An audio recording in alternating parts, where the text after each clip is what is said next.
Bust down, Pantheonas. My Happy name is Chill. Thursday. Hi, how you doing? Good to see you. It's a evening on a Thursday, and I am streaming on the evening on a Thursday. You're. Okay, Marcus, let's get down to business, bro. Static. Virgil Hawkins, he's in the Titans. We gotta straight up talk about that. Did you pull that comic book? Shout out to Virgil. No, but good news. I should be getting a pull list put back together here in the coming weeks. I think I'm in a place now that I can start buying books again. So that's a positive note on my comic book journey there. I'm not just glad that you get to read these comic books again, but glad that you're in a place in your life where you can afford the low Yes, $4 every month for Vixen and Static too. put a few books on the list and reliably pick them up to do my part. So Yeah, for there's actually sure. great reason to right now with those heavy hitters. I'm waiting for another black comic book to get to the comic book shop on a regular basis with like an ongoing series, but that's about it. That's Spawn, I guess. But like black owned, you feel me? Like I want to get one of those comic books. We have to settle for New Titans, which is at least the editor is Marquise Draper. That's somebody who I always like to make sure that he's getting my money. That's always a cool thing with him. And you can see Static join the team, bro. And Nightwing insults him. The way Nightwing talked about Dakota City, he said it was a shithole city. He said that's what he said. It was in the comic book. He said, Are you dead ass or you talking shit? "Yo, you don't understand." Nightwing was You like, talking shit. "Bro, You where do talking we shit. get this Virgil guy from?" Because Thanks for answering my Superboy question. Uh-huh. Superboy was introducing him to the whole team, and then it's like, gosh, there goes the neighborhood, and we're letting everybody in. I'm like, Nightwing, Dick Grayson, yeah, he's been around old money for too long. I feel. Yeah, I don't feel like that actually happened. Well, what did actually Yeah. happen? Okay. Go ahead. What you about to say? That's just the leg. Sorry. What did actually happen was Dick Grayson looked at John, and he's like, "Yo, why did you invite him over? Like, we got to talk about this. You can't just let everybody join." But this whole time, the villains have like an amnesty program where like they all get a second chance, and no one's saying anything about Tara or some of the other. Why Virgil? Why are we selecting Virgil, Dick Yeah, Grayson? I I'm trying wonder to why. understand what's going on here. No, who knows? Who knows? I like this one. Remember House of M? They killed all the black superheroes in that. House of M is Kevin Wanda Feige saying no more blacks, and then all the black projects getting deleted. Yeah, So, sure. Yeah, that was the House of M I read. no more blacks. What up? What up? What up, folks? Appreciate y'all piling in here. Sure. We had lanterns show up. A lot of people talking about the breadth of his opinion on Barack Hussein Obama. I love that scene. Excuse me. I love that scene when it happened, and to know like everyone's chit chatting about that specific scene is kind of cool because that was like a deal breaker for me too. Like, yeah, how come he doesn't have anything to say? Well, there's some controversy about his birth certificate. You are Oh an my god, alien. alien, alien. Right, white man from Nebraska, no opinion on Barack Obama, loose knowledge of the birtherism craze. Nah, something's not right here. Something It ain't is right. recent. I enjoyed episode one. I enjoyed it. First of all, before y'all jump all down my back for thinking I'm wrong about Doomsday, y'all make sure y'all give me my credit on Lanterns, because if I didn't call this one right down the barrel without reading the damn leaks. By the way, I'm leak averse. Stay away from leaks. But I knew right away when they said that this was going to be a true detective like series that went beyond just the style of storytelling. Somebody was gonna fucking die. Somebody of note. Somebody that we didn't see very on in the onset, like in the trailers and stuff like that, as being set up to die. So you know, kudos to Somebody you both. dies in 2026, but a lot of the show happens in years prior, like 10 years ago. We'll still see Hal Jordan alive. He'll What's the still most act. It'll still be a consequential part mystery. of the series, though? What's the most consequential setup of the whole? It's the death of Hal Jordan. It's not the shit that's happening at the football field for sure. You know what else happened at the football field? John What's that? Stewart got together with that lady, and Grandma. Yeah, I'm like, James Gunn, what are you doing? Like, you got this some doesn't nana need to be in buns. here. I remember the Peacemaker scene that was adult rated, but then this, we don't need to go there for this show. I don't think we did. Yeah, I mean, I don't know what kind of role is going to play in the series going forward, but so from my perspective, I see a lot of, or at least from my like for me, criticizing a lot about how they don't allow black characters necessarily to be human, Oh, I right? thought you Like, were gonna say black characters to have moms, because in that flashback I just saw his yeah, dad. that too. Yeah, I don't know where his mom was at, but we know she's gonna show up. She got casted. It's Nicole Brown.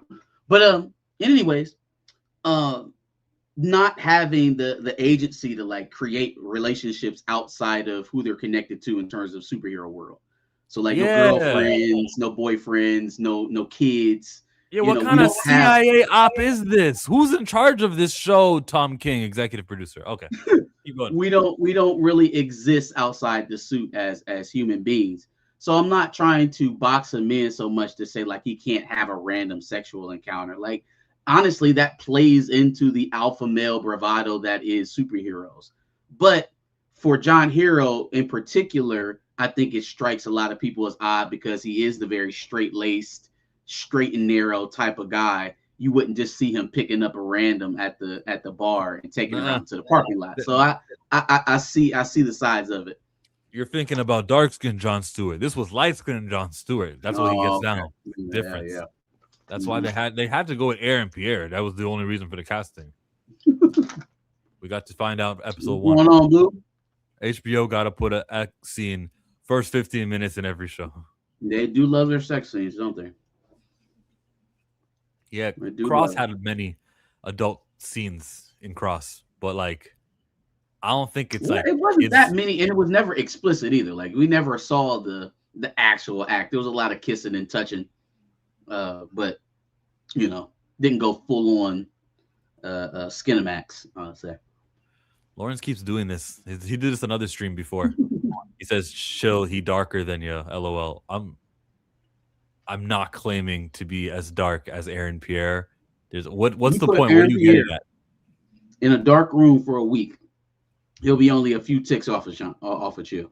Just Is a that few right? shades. Or like, Just a what's few the shades. relevance of this? I Why think it was at the jab. I think he put a law. job about It's a what? it's I a like my skin. I love me. Everything about me. The lightness of me. I like my hair, all my curves and all my edges, all my perfect imperfections. What are you getting at, Lawrence? he was like I think he was just pointing out that it was a light skin calling another light skin. You know the irony maybe. Is that I all? don't know. That All could right. be it. Two Fly says y'all some We're prudes. like, I like my heroes against. Y'all some proves I like my heroes who can sit back and get some. Yeah, hey, you feel like I understand the side of it that's like, all right, man, come on, he's a human being. I get it, right? It plays into that alpha male archetype that he's a man who women are they he's sought after by women and aspiring to be from men. That's an admirable archetype. Just specifically for John Stewart. Like if it was Howe, if it was Guy, hell, if it was Martian Manhunter, it'd feel a little bit more valid. But John in particular is the very like ultra gooberish type of good guy. So it's I understand for like ultra Lanterns fans or Lanterns fanatics to be like, why would he just go do that right there? He didn't even take her back nowhere. He did it in the parking lot. You the one keep being colorist. LOL, light skin on light skin crime. Chillmonger is not being colorist. Chillmonger is for appreciating the full character, including the skin tone that they are. So when you get it casted, you got to do an accurate to have a I just said accurate. Yeah, it's got to be an accurate depiction of what the character is. And if you're not doing that, then you're not really doing the character justice. You're being inconsistent. And I call it out when it's darker than it's supposed to be. And then situations like Storm, where it's always lighter when it's supposed to be, I have a problem with that too. I am not exercising colorism or saying that one skin tone is better than the other at all. So beyond John smashing grandma outside of the bar, right? Rest of the episode, I'm right here. The interrogation scene, we just left off with the Barack Hussein Obama stuff. I think obviously the AI version of him, his prior self, is going to play a big role in the series going forward. Now that we know, Hal's going to be deceased for sections of it. Um, Very interested to see how slow they play or track in the Sinestro. Right, I think that's ultimately where we end up some kind of way. Do they reveal that pretty early and then we spend the rest of the season trying to resolve that? Or do they, kind of keep him in the tub? Or is he a secondary villain? Is it truly some other? Is it just the body snatchers and they ain't got no connection to what's it call it to Sinestro and he just pops in at the very end? Either way, I wonder how long we hang on with this, what ultimately will end up being the B plot, before we get to the major reveal. Hey, where did I hear that the one ring that Guy Gardner uses, the ring he's using is supposed to be the one that belongs to fucking Hal Jordan? Someone told me that. Someone told me that was been confirmed. That the one that who's using? Guy Gardner's using? Yeah, Guy Gardner uses the ring of Hal Jordan right now. It's the same one. By the way, your So how microphone, the I hell think, is using the webcam instead of using your microphone. I think. how are we sounding, folks? Let me know out there. How's my mic if it's on or not? Let me know. Do the We thing were where a bit you confused about do the the timeline do though. the thing where you tap on the microphone, but you have your camera like this so you could see. Are you tapping on It's the in mic? the same it's in the same place it was. Can you tap on the mic to see if it's moving? If you're tapping, it's not moving. So that means that it's using your webcam. All right, I'll be right back. You do sound fine. We still hear you, but if it was on the microphone when he does this tap, let me turn off. You see this? Yeah. That's because it's using my mic. So every time I hit it, you sound fine. John Stewart dad is pulling the ultimate LeVar Ball. You're crazy. What do you call the kids? Lahal? Again with this TV show. So I looked at, I think Rotten Tomatoes had it at 90%, and I looked at all the other rating websites, whatever. What matters is viewership was really high, more than Peacemaker, which is a good sign. You always want to knock off the other shows.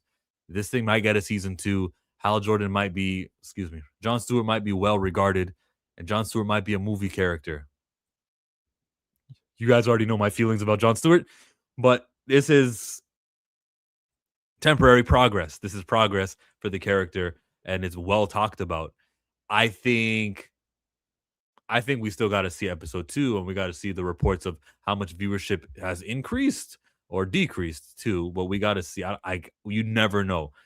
Um, you never know. I think it was 9 million viewership, 9 million views that they got on HBO Max, and how they measure a view, God knows. You know that's changing on YouTube too. How they measure views. It used to be. Oh, Marcus is back. I think that the viewership situation when it comes to lanterns is iffy. You're I think so much rides on it. Season 2 rides 9.3 on it. million. I know we was talking viewership already, but 9.3 million already, baby. Top 5 on HBO Max all time. Top 5, schmop 5, whatever. The 9 million is what really matters because they got to weigh it in their formula and they got to see if this is worth the budget they asked for. And I don't really see superhero budget when I watch this show. Good acting though, good little mystery. They were able to talk about aliens, which made me kind of like, oh, this is supernatural. So they got away with the first episode without having no high budget. He barely flew. I don't think he's gonna fly. He's probably gonna have a problem with flying. He's gonna be like, oh, that's the easy way out, or they'll have some stupid reason to why. But we got to see a lighter. We got to see a lighter. You can create fire with a Green Lantern ring. Yeah. So, anyways, I don't know what kind of lantern hate was going on. They on your back here in the chat while I was away, but Oh, I wanted to. you can assume I said everything you know. Anyways, where were we at? We did the interrogation. When is Sinestro going to come out?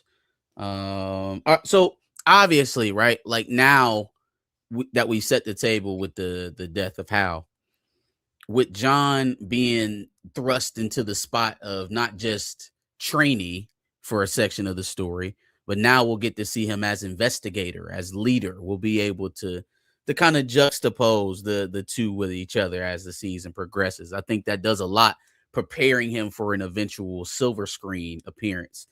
You know, having that kind of background on his character, making him a little bit more sought after, or you know, people looking forward to seeing him in Superman, which I think he will be in Man of Tomorrow if they're smart. But yeah, man, just kind of solidifying almost that he's the guy. Well, so you were talking about Guy Gardner, whether or not he has Hal Jordan's ring. The first Superman movie happens in 2025. Then Hal dies in 2026. And Jon Stewart is looking at his hand like, where's the ring?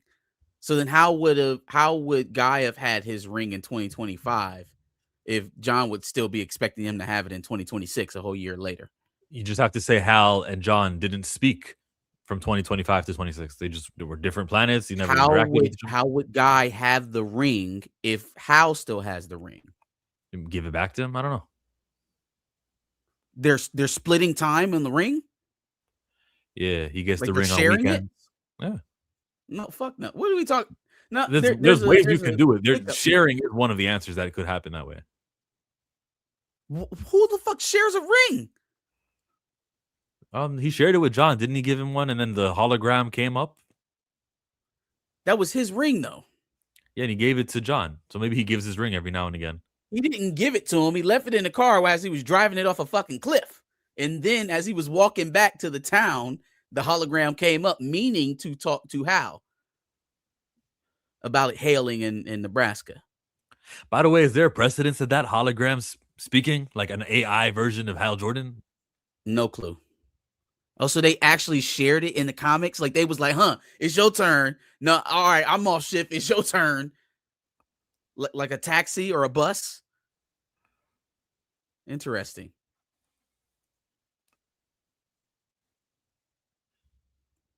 Two different rings, Cleves thinks. Where's John's in 2026 in Superman? I think he ends up. Oh, in Superman. No, Superman happens in 2025. So it's a year prior to what we're watching right now in Lanterns. And Jon Stewart's going to be in Superman Man of Tomorrow. I believe so. I hope so. And then we get the Blue Beetle, Jaime Reyes, who's just going to show up. And the Ant-Man of the DC universe. So he's getting 3 films? Whoa, shit. Well, no. No. I don't think so. No, I don't think there will be another Blue Beetle solo film. But I think with James Gunn in charge, you never know. I don't think he has that much runway to get that off. Like, at this point, it's probably not possible to, even if he wanted to. If Supergirl hit, though, if everyone loved it and everyone was talking about how cool Supergirl was, this guy would be on a cloud. No, he'd be acting different. He'd be like, oh, wait till I hit y'all with this Sergeant Rock. Wait till I hit y'all with this Sergeant Rock. Y'all thought Supergirl was good? Man, let me show you something. He would say, now I can justify 2 major films a year with over $100 million budget, so I can do Wonder Man like I wanted. That's what he'll say. Do Wonder Man? Excuse me. The proper one. Diana. Superman. Diana. Oh, Wonder Woman. Wonder Woman. Got you. Yeah. Wonder Woman, Superman, all the Batman, the big ones, right? If he made money with Supergirl, he could be like, see, look, I get a budget now, right? I get a budget. No. So, nothing's been greenlit for 2027 yet. We just know Man of Tomorrow is greenlit 27. I should say nothing's been greenlit for 28. We knew 2 years in advance about Supergirl, and that came out in 2026. We knew about it in 24. Right now, we're in 26, and we don't know what's going on in 2028. And that's worrisome. I want to know what the summer DC film is going to be for 2028, 2 years from now. It's got to be in limbo for several reasons, not just James and, whether or not he's still going to be leading the ship here very much longer, but also everything happening with the acquisition is probably playing a role in future planning as well. That 2028 slate could presumably go and have some sort of oversight from new ownership. And I'm sure there's some sort of slow playing as to how far ahead they're planning right now, because they don't know which way this thing is going to go. So I would expect us to get probably within months of Man of Tomorrow before we hear anything meaningful about 2028, because anything definitive. Batman, the Batman. We know the Batman is coming out. Batman 2. But in And to terms of Warner DCU, Brothers, that's enough. To me, that's not, because it's a whole different universe. But to Warner Brothers, they're going, we got one superhero coming in 2028. no, they can't afford to Summer, let that be the easy. only DC project they put out in 2028. So I think it'll probably be closer to the release of Man of Tomorrow, but we'll have to let the next probably 5 or 6 months go by to see kind of where everything's going to land, to know for sure what they can plan, what they can even do. If Lanterns is super, super successful, does he get his movie Mandalorian Grogu style, or the way Moana was being watched for a lot of time on streaming and they gave them a movie? Is that what could happen? Like a Lanterns movie? Yeah, why not just have the same character, Jon Stewart? He's in a movie now. Superman can appear in it. I think you should really get David Cornsweet to appear for a little bit longer than he does in Supergirl. Like, use your attached universe that you have the rights to, that you don't have to worry about. Sony's got rights there, and Universal, Fox is keeping my X-Men. No, just have everyone in a Lanterns movie. It can still be the Lanterns movie. You can have a reason why Superman's not tagging along for every adventure. He's his own man, so John can take care of business on his own, but include them in this shared world, please. Show them why you are not Kevin Feige's Marvel Cinematic Universe. But hey, I do believe that they should have Lanterns showing up in other DCU projects, like for sure. That they should be part of the fabric of the universe. And so if we're talking 2 seasons into Lanterns, both of them have gone well. We've got Jon Stewart popping up in Man of Tomorrow. He's popping up in other places around the universe. That feels like something that could culminate in a silver screen performance. I wouldn't bank it off of just season 1 of Lanterns. I wouldn't be like, all right, cool, let's get it on silver screen, because then that does feel like Mandu Grogu. And the DCU's version of Mandu Grogu is Supergirl. So we don't want to post any more of those, and we don't want to set up any momentum that we got going right now with Lanterns and Jon Stewart and kind of dampen it out because we need to make a buck at the theater. You got other places you can go with that right now. Build up Jon Stewart, build up the Lantern Corps across the DC universe, and then let it go into a film if that's where you're headed. But I wouldn't rush it, not just off the first season. On a scale of 1 to 10, Wolverine and everyone else, how good was episode 1 of Lanterns to you? I think it was up at an 8. That sounds about right. Not enough superhero stuff though. Yeah, I mean, enough to make you interested for the rest of the season. I think this was mostly a setup, typical pilot episode. The next couple of episodes will tell me how action packed I think it'll persist to be throughout the series. But yeah, about an 8 out of 10 is where I'm landing to. No, this didn't make me go, I gotta wait to see how much action we'll have. This told me there won't be action. They'll still be in Nebraska. They're going to be talking about the death, and they're going to be at the football stands chatting for like 10 minutes in the beginning of the episode. There was an explosion in a police station. Jon Stewart got thrown off a cliff within the first 15 minutes of the show. There was a major death of a key character in the series. Like, how much more action do you want in 45 minutes? Or however long it was. Expensive, long action. That explosion was gone in 5 seconds. That, like, everything you're mentioning isn't expensive visual effects. Well, okay, but it's also the pilot episode. Can we get like even a third of the way to the series to say whether or not there's going to be actual action in the series? We got if it's not action packed, everything you got budget wise in the first episode, then it's not going to happen. Yeah, it's kind of telling. You can go off the first episode to have an expectation of what's to happen. I I bet on the final episode there will be some action and their budget will be seen there for final episode. But for the next, What if how it's many? literally the 7? second episode? Like, what if it's literally episode 2? We see John in the future doing his shit as Green Lantern. He done found the ring. Like, what if it's literally the next episode? We can't get a 2 episodes at least. Okay. We're getting a space battle. Yeah. Oh, wait. Next episode or just in general? In the next 7 episodes. Yes. Yeah, for sure. Yes. Like spaceships or like him in space, hollow. I mean, like an aura of green around him. What kind of? How's it gonna look? I would lean towards like an individual space fight, probably between either John and Sinestro or Hal and Sinestro. But And it's gonna last more than 30 seconds. I mean, what are these stipulations? I don't know. I know we're going to fight in space for sure. That's going to happen. All right. Chill didn't like it because John was clapping cheeks. Clapping cheeks. You got me. Chill, they can't blow the budget on a TV show in the first few episodes. WB ain't rolling in like that. Okay. There's like lots of Star Wars episodes that they've done on Disney Plus that made me feel like, no, this is still pretty science fiction-y. The effects, like, even when I see a droid rolling, I go, that looks cool, and that's probably not expensive at all. But it does make me feel like we're in another world, right? So I want to see more.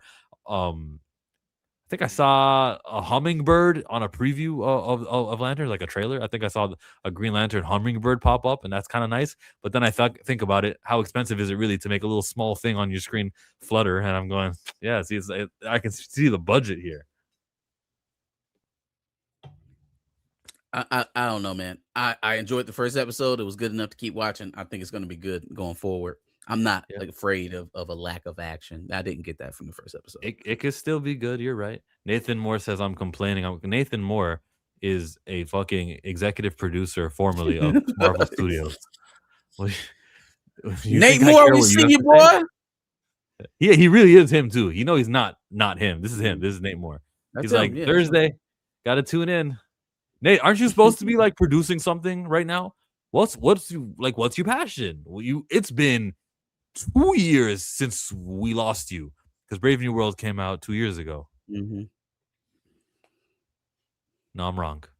Brave New World came out February last year, so he's been free for 1 year. Yeah. I think he's supposed to work on Black Panther 3. I don't know the extent of that. Nate, I need to know what you're up to. Oh my god, I want to know because I might have to support it because you might do something with your status. Or you might do like what is the Secret Society American Magical Negroes? Magical Negroes. I think that's the type of movie he's gonna make. The Magical Negroes. Oh man. What if he makes like a comedy about bunny hopping? Hilarious. What would you call it? Bunny hoppers. Playing in snow. Snowstorm I was say a winter wonderland. Charmin soft. What does Nate Moore have to say? What is who is Nate Moore? What is he gonna do for a film? Who knows, bro? I don't think he has a voice. I think he was a reliable, I don't want to call him a tool, but a reliable agent of the state. He was a good soldier. And when they needed somebody to soak up some of the blame for their downfalls, it landed at his feet, unfortunately. I hope he just does something original so I can know what's he on? Like, what's the kind of... I hope he doesn't adapt a popular book, adapt a novel. I don't want that. Let's go to the super chats that came in today. Yeah.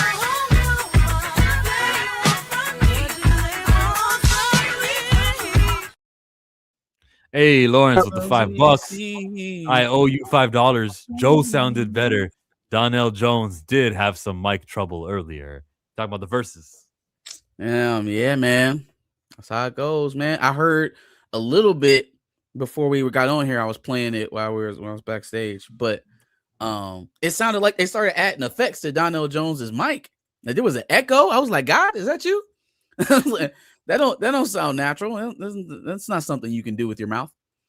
When Omarion was doing Icebox, I heard a lot of auto-tune on the mic, so they do fudge with it. Yeah, they play with it a bit, especially if you're struggling. And I heard Donnell been struggling. So shout out to Joe. I should have played a Joe song on the super chat. I want to know. Here. Do you have that song? You got another super chat.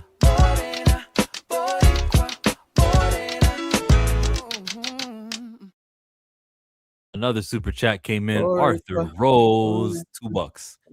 DC's Detective Comics chill, not action comics.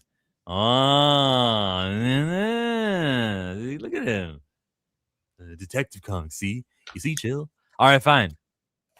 Also, really fuck with the score. It does make it feel like a detective show because the score really maybe that's why I didn't notice, a lack of action because it felt like kind of antsy throughout because of the score. Like the score kind of kept you awake. I felt like a lot throughout the first episode.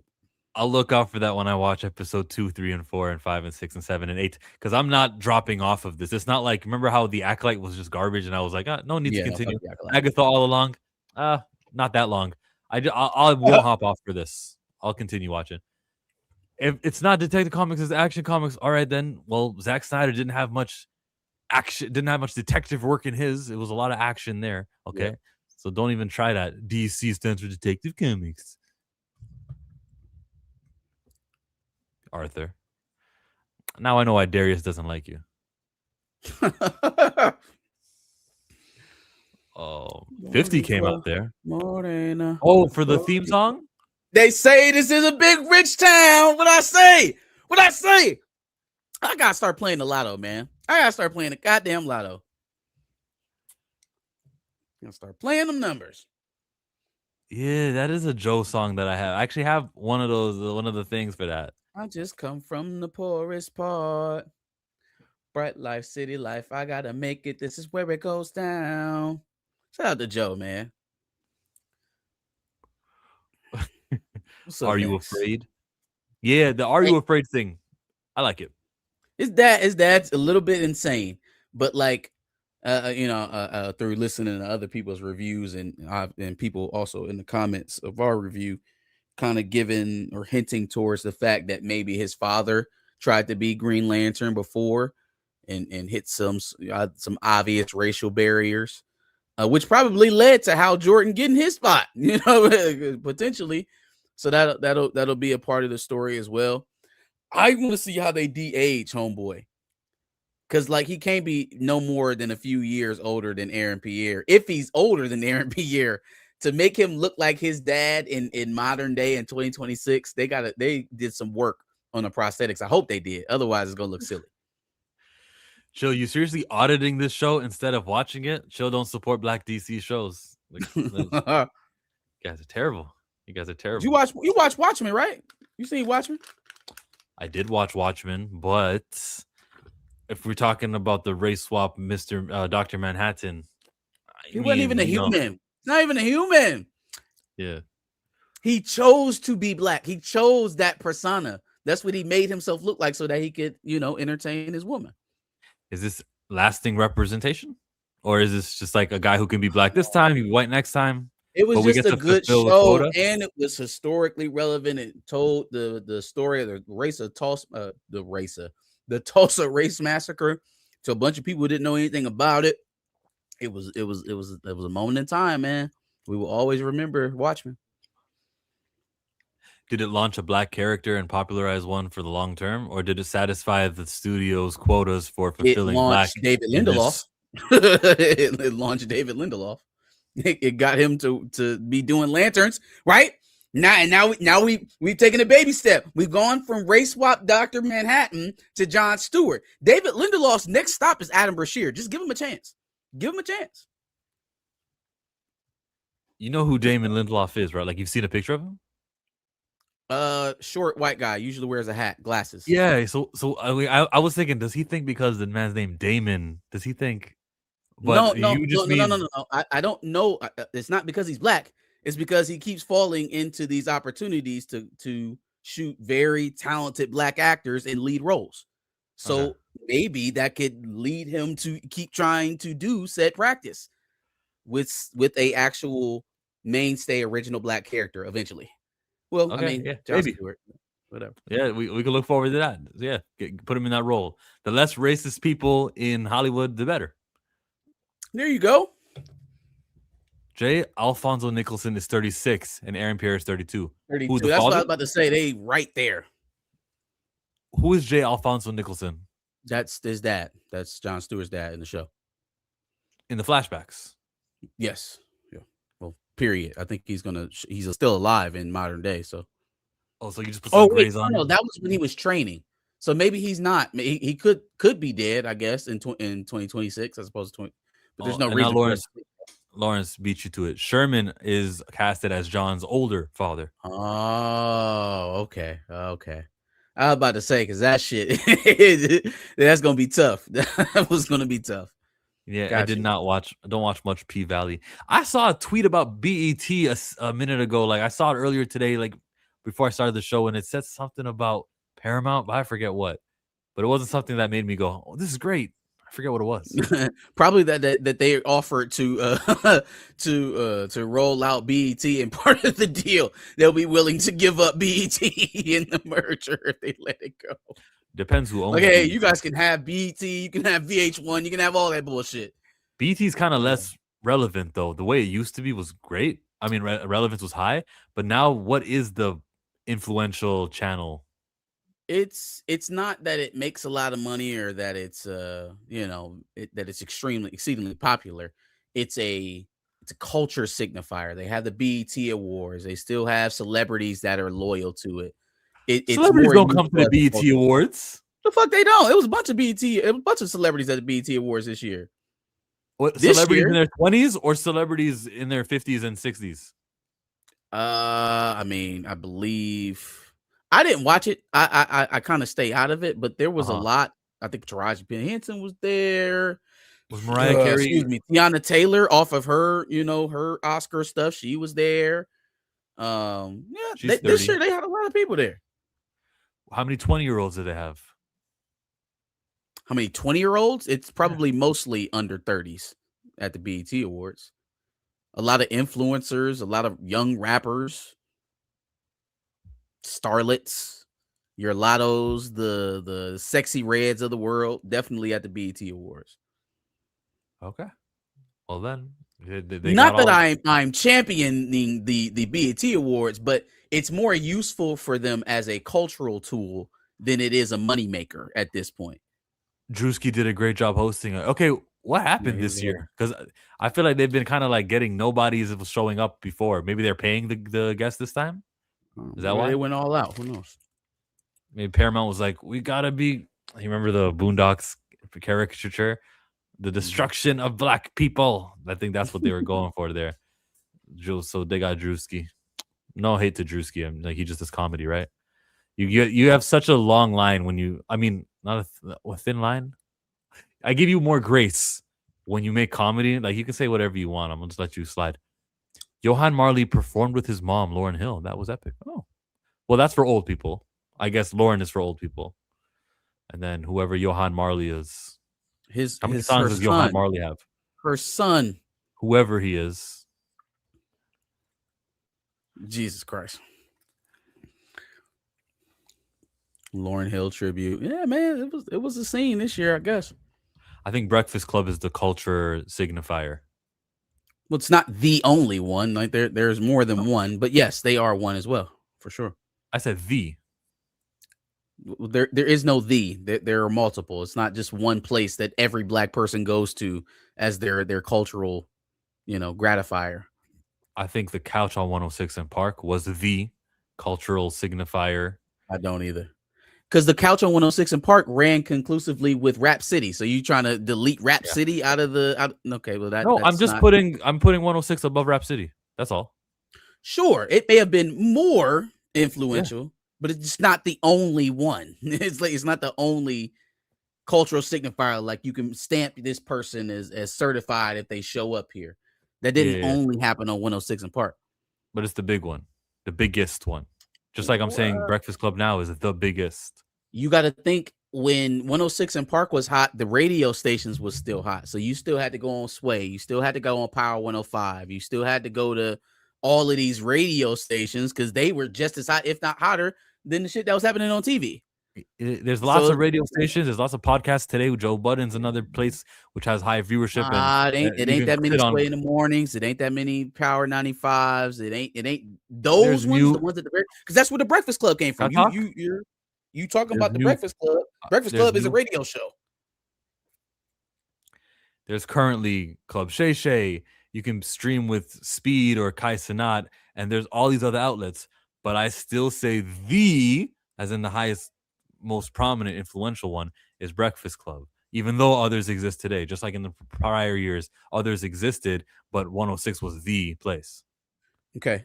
So again, I thought we were kind of segmenting this back towards the era of when 106 and Park was actually on, but to compare it to modern times and to leave it on the Breakfast Club, what makes the Breakfast Club the cultural signifier over JBP? Okay, they got historical moments. They've got JBP, high viewership. JBP. Higher than JBP and higher than in what regard though? We don't even know what their viewership is anymore because they moved to Netflix. But when they were on YouTube, it was pretty comparable to JBP. So in what regard are they higher viewership? On YouTube, the Breakfast Club, comparing YouTube views from to Joe Budden, I can see Joe Budden performing better on YouTube than Breakfast Club, but then certain interviews did amazing on YouTube for Breakfast Club. But yeah, if they got 6 million viewers or 6 million listeners on radio for Breakfast Club, and I don't see even 1 million. What about the audio listeners on iTunes and Spotify for Joe? Like there's multi. What about the Spotify like Breakfast Club? And just like I said, what about the Spotify listeners for Breakfast Club too? My point isn't to say one is like washing the other. My point is to say there are multiple places that you could go point to as like alpha dogs of that industry.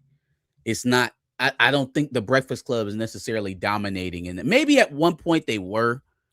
They get paid like they are. Arguable. Yeah. At one point it was arguable that they were. There's too many voices out here. And then here's the real kicker. None of you are really saying anything all that different anyways, right? That's why some of these beefs and skirmishes that they have randomly come up from time to time, because for the most part, we all towing the line that keeps our pockets full. So it's not like they have the opportunity when they're on the Breakfast Club or they're on the main, the JBP, the actual podcast, to just go out and do or say some crazy shit to generate buzz. That's why they got alternate avenues like Brilliant Idiots for Charlemagne, right? Before Angela Yee left, she had her whole lip service podcast and stuff like that still going on. So like there's multiple ways for them to get that out. I think both of them are utilizing it. And I don't really, one could really say that they've been dominant over the other at their heights. Joe Budden had a Spotify exclusive for a minute. He was up there. That's Joe Rogan money. And you're not going to tell me, or at least maybe not Joe Rogan money, but it's Joe Rogan notoriety. It's Joe Rogan level. And we can't sit up here and be like the Breakfast Club is equal or above Joe Rogan on the internet, right? Like that's not where we're going with that. So just because Joe Budden and Joe Rogan have a Spotify deal doesn't really mean. I'm saying because Joe Rogan's deal mirrored there was only one other podcast deal at that moment that was even comparable, and it was Joe Rogan's deal. So like from that standpoint, his market value was up there with the biggest podcaster in the world. How much was he getting paid? What was it? Was it 30 million? Oh, I think that's the Spotify deal. I think it was like 30 million. Yeah, wasn't Joe Rogan in the 200 million? It's not 30. Like, isn't that way more? We right now we're just throwing out numbers. I didn't know he had a $200 million podcast deal. From who? Joe Rogan with Spotify, wasn't it? Or 500 million? You telling me? I'm definitely not floating that number. Yeah, it's nothing like Joe Budden's. 200 million? 250 million. Shit. Yeah, Joe Budden didn't do that. It's not comparable. No, he did not. He did not do $250 million. Drink Champs. That's cool. Drink Champs. Yeah, you got Drink Champ. I mean, I don't necessarily point to like New Rory and Mall, or there's clearly levels to it. There's definitely a dichotomy there. I They got don't the put the Netflix Breakfast deal. Club head and shoulders above every other black outlet. Not today, not in 2026. Which one do you? You put Joe Budden up there then? Joe Budden is the place to be. He's Where you want to? no, I mean, I'm saying they all kind of equally share that space right now. I would put Joe Budden, Breakfast Club, 85 South, Club Shay Shay's um, cool. yeah, kind of all in that same breath, I guess. Candace You Owens podcast? No, I don't think so. Battery. For a black people, I mean, she's certainly doing well for herself, but not over here. I might tune in one day. Give me $1 some million time, worth of Battery. game, Gilly and Wallow. They got the little setup over there at Barstool. Not Are they even loving half the as company, but influential as Joe Budden or Breakfast Club though? I would say they're probably closer to New Moray and Mall than they are Joe Budden or Breakfast Club. Like they're not that level big, but they're like a tier or two down. Well, that was fun. No, Jada and Joe, I don't think so. But they've got the Netflix deal too, just like Rory and Mal and Breakfast Club. Mm-hmm. So let's jump over to some comic book talk, man. Let's talk about this fucking pre-order thing, bro. This is crazy. So your comic book shop doesn't know how many comic books to order unless you tell them how many comic books to order. They can be like, well, we're at issue number 33. So how many issues of 30 and 31 sold? Okay, well, that's how many I think I should get for 33. And they can do that. Sure, that's absolutely what they can do. But if something monumental happens or something on the cover or there's like some sort of like reason, a new writer or something, we, the customers, we got to say, hey, put that shit on my pull list because I want to have it. Like, I'm going to pre-order this before the final order cutoff. I'm going to let you guys know how many to order, and then you can have it to your shop. And because they put in their orders earlier, DC and Marvel are going to know, oh, that's how many we're supposed to print. And then they go, whoa, look at all this money that we're making because of this change. Static is on the team and the sales went up. Well, how terrific is that? That's great. That's how sales fucking work, right? So when Static joins the new Titans and I'm seeing comic book shops are running out of comic books on Wednesday, on Thursday, I'm going, where was the community of people who were supposed to speak up and say before this comic book came out, who said, by the way, that new issue when Static joins, I'm going to be part of the readers, put that in my pull list, order it for me, get more for the store. Like, where is that? The ignorance is killing me. And that's why I know Static and Vixen are not going to be long ongoing series when they eventually do come out in a couple months from now. I know that I've got the Dakota Incident as proof of it, which is a book that sold out. I've got this new Titans, which in some places is not on shelves anymore because was the Dakota Incident ongoing? No, it was a issue one shot. So I mean that's no, okay. Go ahead. Yeah, it's issue one. There's a difference. There's a difference with it being an issue one. Yes, totally. It is totally different and worth noticing that it's different. This being issue, I think New Titans issue 38, right? The store kind of knew who their New Titans readers are, and maybe they saw, oh, they've got more variant covers for this. All of them was Static, and maybe they got a little bit extra but it was still up to us to let them know which of the variant covers we thought was the one that we were going to get. And we as a community are failing Static crazily, and then we're getting ignorant and celebrating that the comic sold out. This is great. That means that sales are so high. No, it's just an under-ordered book. It could have been ordered more. And until the pre-order thing like registers, I have no hope for Vixen or for Static. I think that both of those books are going to be marketed well, sure. Marketed well, like the writers are going to make the tours. They're going to be all salacious. People are going to make shorts talking about, did you hear what Stephanie Williams said? And I think that's going to be great. And I think on the week of, maybe they'll perform well at the shop, and people will get their books early. I can see that. But then if a comic book sells out, I'm going to say, fuck, why didn't people just tell them before the final order cutoff? Tell your shop that we want this book. And that's where we are. Chill, you can't be upset at the audience that a lot of people don't know about the pre-orders thing. You're kind of right, Johnny. You can't be upset at ignorance. The ignorance is the natural state, so people don't know about it, sure. But to the content creators, I can be very angry at them for going, sold out. Yeah, how about that? Tweet. Well, did you see it sold out? Idiot. So where Where are most people getting their solicits these days? Like, are people still picking up those big ass like 80-page, 40-page booklets? Still make them Or every week. is that how it's every month. going? Yes. We got to come up with a more effective way to solicit. Like if that is the only way that these sales are going to get made, if that's the only way a book is going to be successful, is pre-orders and pre-orders only, right? There's no value to just walking in off of basic foot traffic and picking off something off the rack. The real money is in the pre-orders. Okay, cool. If that's the way we do it, we have to more effectively solicit, because nobody's picking up those fucking books and reading 2 or 3 months ahead. They're just not doing it. We're not doing it. Nobody's doing that anymore. We got to find another way to say, hey, next month, these are all the books that are coming out next month. Here's how you get, like, we got to get it in front of people more effectively. I don't know if that's a better use of social media. I don't know if that's a more effective use of getting like personalities to show up on YouTube, like you saying, and getting out to it, like maybe an actual collaboration with some creators like that to help spread the word. They don't see the value there. That'd be great. Wouldn't that be cool? Yeah, it would be great, but like there's got to be a more effective delivery of the marketing material, because sending people free books that the stores barely want, that they're using as fucking door stoppers, and then expecting people to pick them up and read for the next read ahead for the next 3.5 months of the books that they're pulling out, is just not effective. You know, damn whether or not it worked at any point, but it's definitely not effective in 2026. And if you're expecting people to sit up here and be like, all right, give me this book, that book, that book, that book on a weekly or monthly basis, they got to have a better roadmap of what that looks like. But every book, every comic book, if you read it, you get to page 2 and then you'll stop and you'll see an ad for whatever the next like hot thing that's coming out is. If you're already reading the comic books themselves. Yeah, go ahead.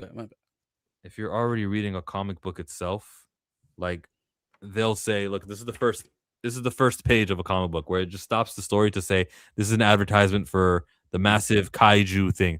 So if you are reading comic books, it's not only that preview, you know, the booklet with like all 80 new comics of the month. It's not just that you pick up at the checkout. It's also in your books themselves. They'll tell you what's new and what's coming out. I don't think that's a problem at all. And they do enough on Twitter.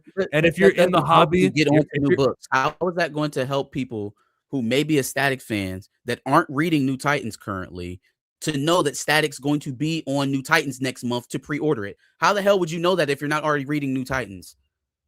I don't think that comic audience is that ignorant. If you're going to the shop for books, we're trying to grow, right? We're trying to get. You're talking about not aren't already pre-ordering their books to start pre-ordering their books. You're talking about people who already know how to do it. We're not trying to attract them. Are you talking about people who go to the shops or don't go to the shop ever? Who will walk into shops and buy a comic book, convincing them the better way of doing it is to pre-order it. How will I ever even get the message about the book if I'm not already reading the book? You're telling me that, hey, as long as you're reading comic books, you'll get the solicits. Okay, but what if I'm not reading them up to date? What if I'm just a novelist, Static Shock fan? I'm just reading just 1 or 2 books. I didn't know Static was in an ongoing book, but I'm not reading New Titans to get the solicit about it, and I'm not picking up the free little magazines at the front either. There's got to be a more effective way than just putting marketing into books that audience is already reading. How are we cross-pollinating audiences? How are we growing audiences at all if the main source of marketing is already in the stuff that people are already buying? I think it's sufficient though. I think what they do on Twitter announcing these books, I think how the example I just gave you, and the amount of people who are pre-ordering, it's not growing. It's not. How is it enough? Okay, raising awareness of pre-orders is what you're talking about, not how do I know there's a Static book. I think if you're enticing people to be more likely to pre-order, not necessarily spreading the doctrine of pre-order in general, but having that. Like you said, if you're a comic book fan, yeah, and you don't know about these books because you're not reading certain titles, you're just kind of like siloed in from what's happening until you actually get onto it. You know, how are we supposed to know that he's showing up on New Titans if I'm not already reading New Titans?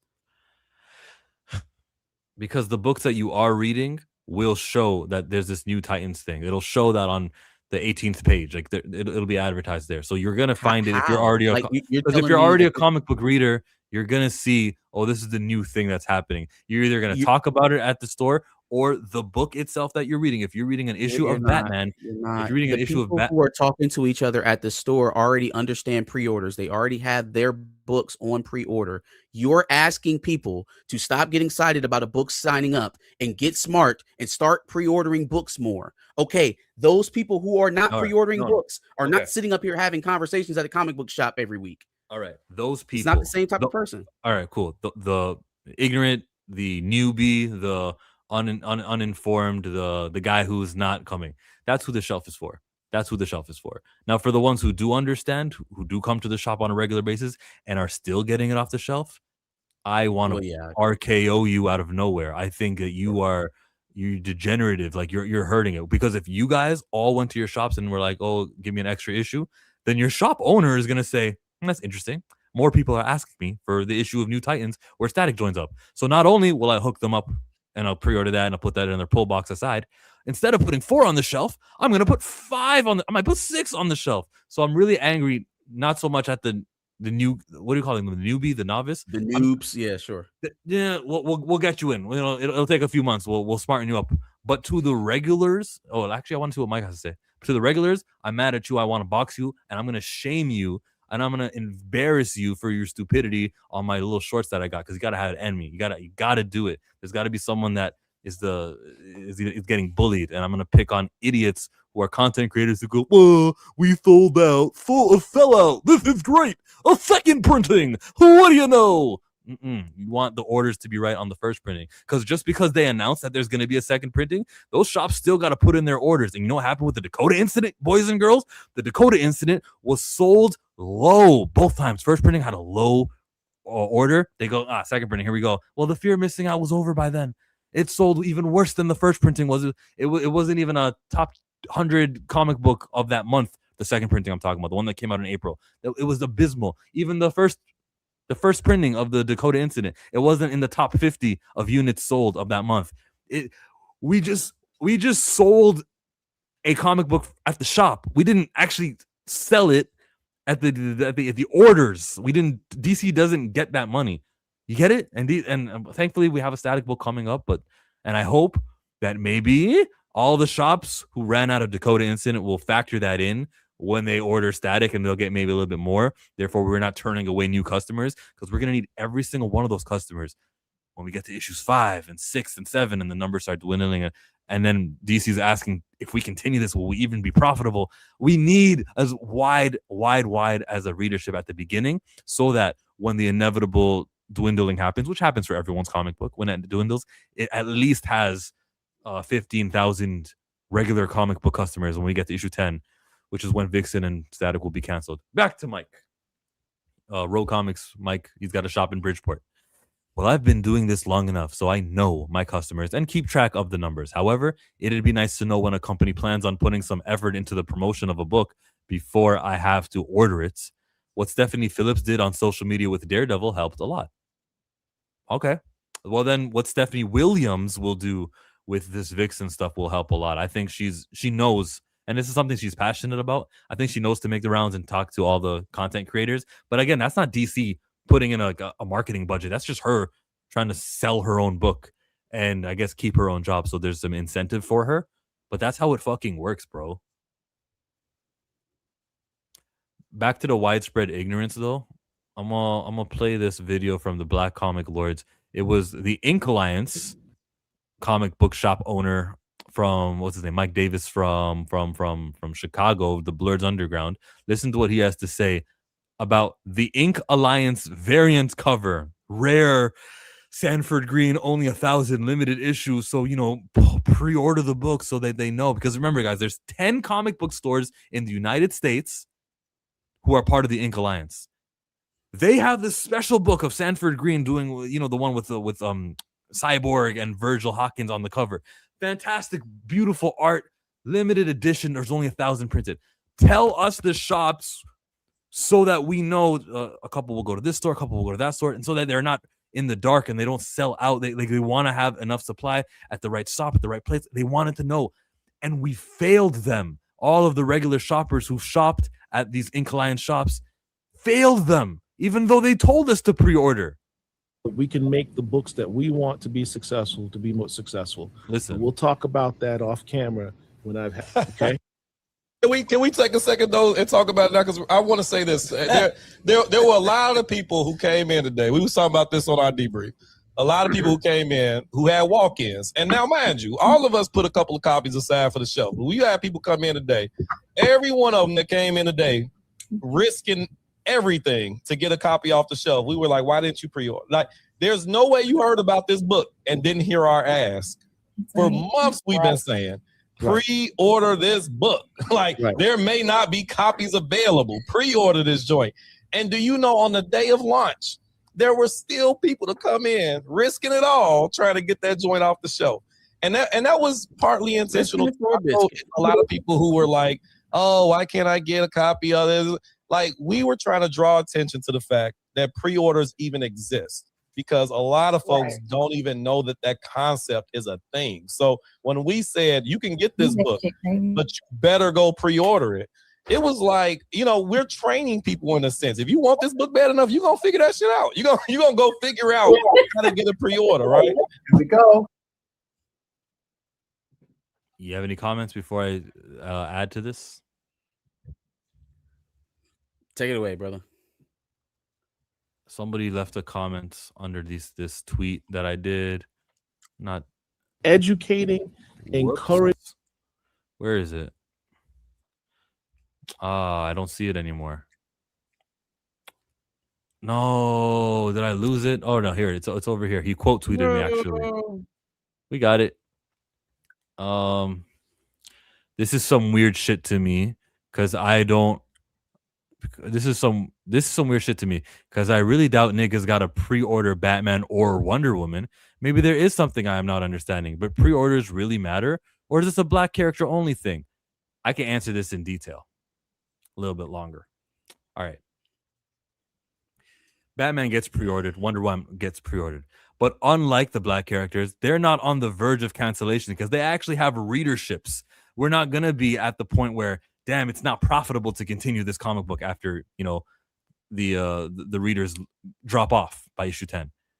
Vixen is. I have years of Comic-Con history where we can actually see some sales estimates that are accurate, and we can see that they get below 15,000 units, and which is unprofitability. It's cancellation territory. Wonder Woman doesn't have to worry about that. Batman doesn't have to worry about that. But you still do got to pre-order. So like when a Batman #1 comes or where a Wonder Woman #1 comes, your shop doesn't really know how many to get because it's a brand new #1 issue. #1s attract guys who just want to check it out. So you should pre-order that, especially for #1s. And then the pre-order does get kind of less important the more the numbers go. So #1 and #2 are the most important, and #3 becomes less important, but still important. By the time you get to issue number 11, you know, it doesn't really matter. The shops know exactly how many to order, unless something monumental happens on 11. New character appearance, new writer, new, like the cover artist is special for some reason. There's reasons why the number could be or the orders can fluctuate. There's reasons. Maybe it's a milestone issue, even though it's the 11th issue of this run. It's actually the 300th of this entire character. There's reasons. But Wonder Woman and Batman need pre-orders also. It's just they're not cancellation bound to happen. Get out my business, Lawrence. Get out my business. Then he said to me something about the Dakota incident in his tweet, and he said, another thing is, we all saw how Dakota incident did. None of you brought up that it was heavily pre-ordered, because it wasn't heavily pre-ordered. It takes like about a month where we can see the sales rankings on the monthly rankings, because we don't have sales units sold, but we have rankings.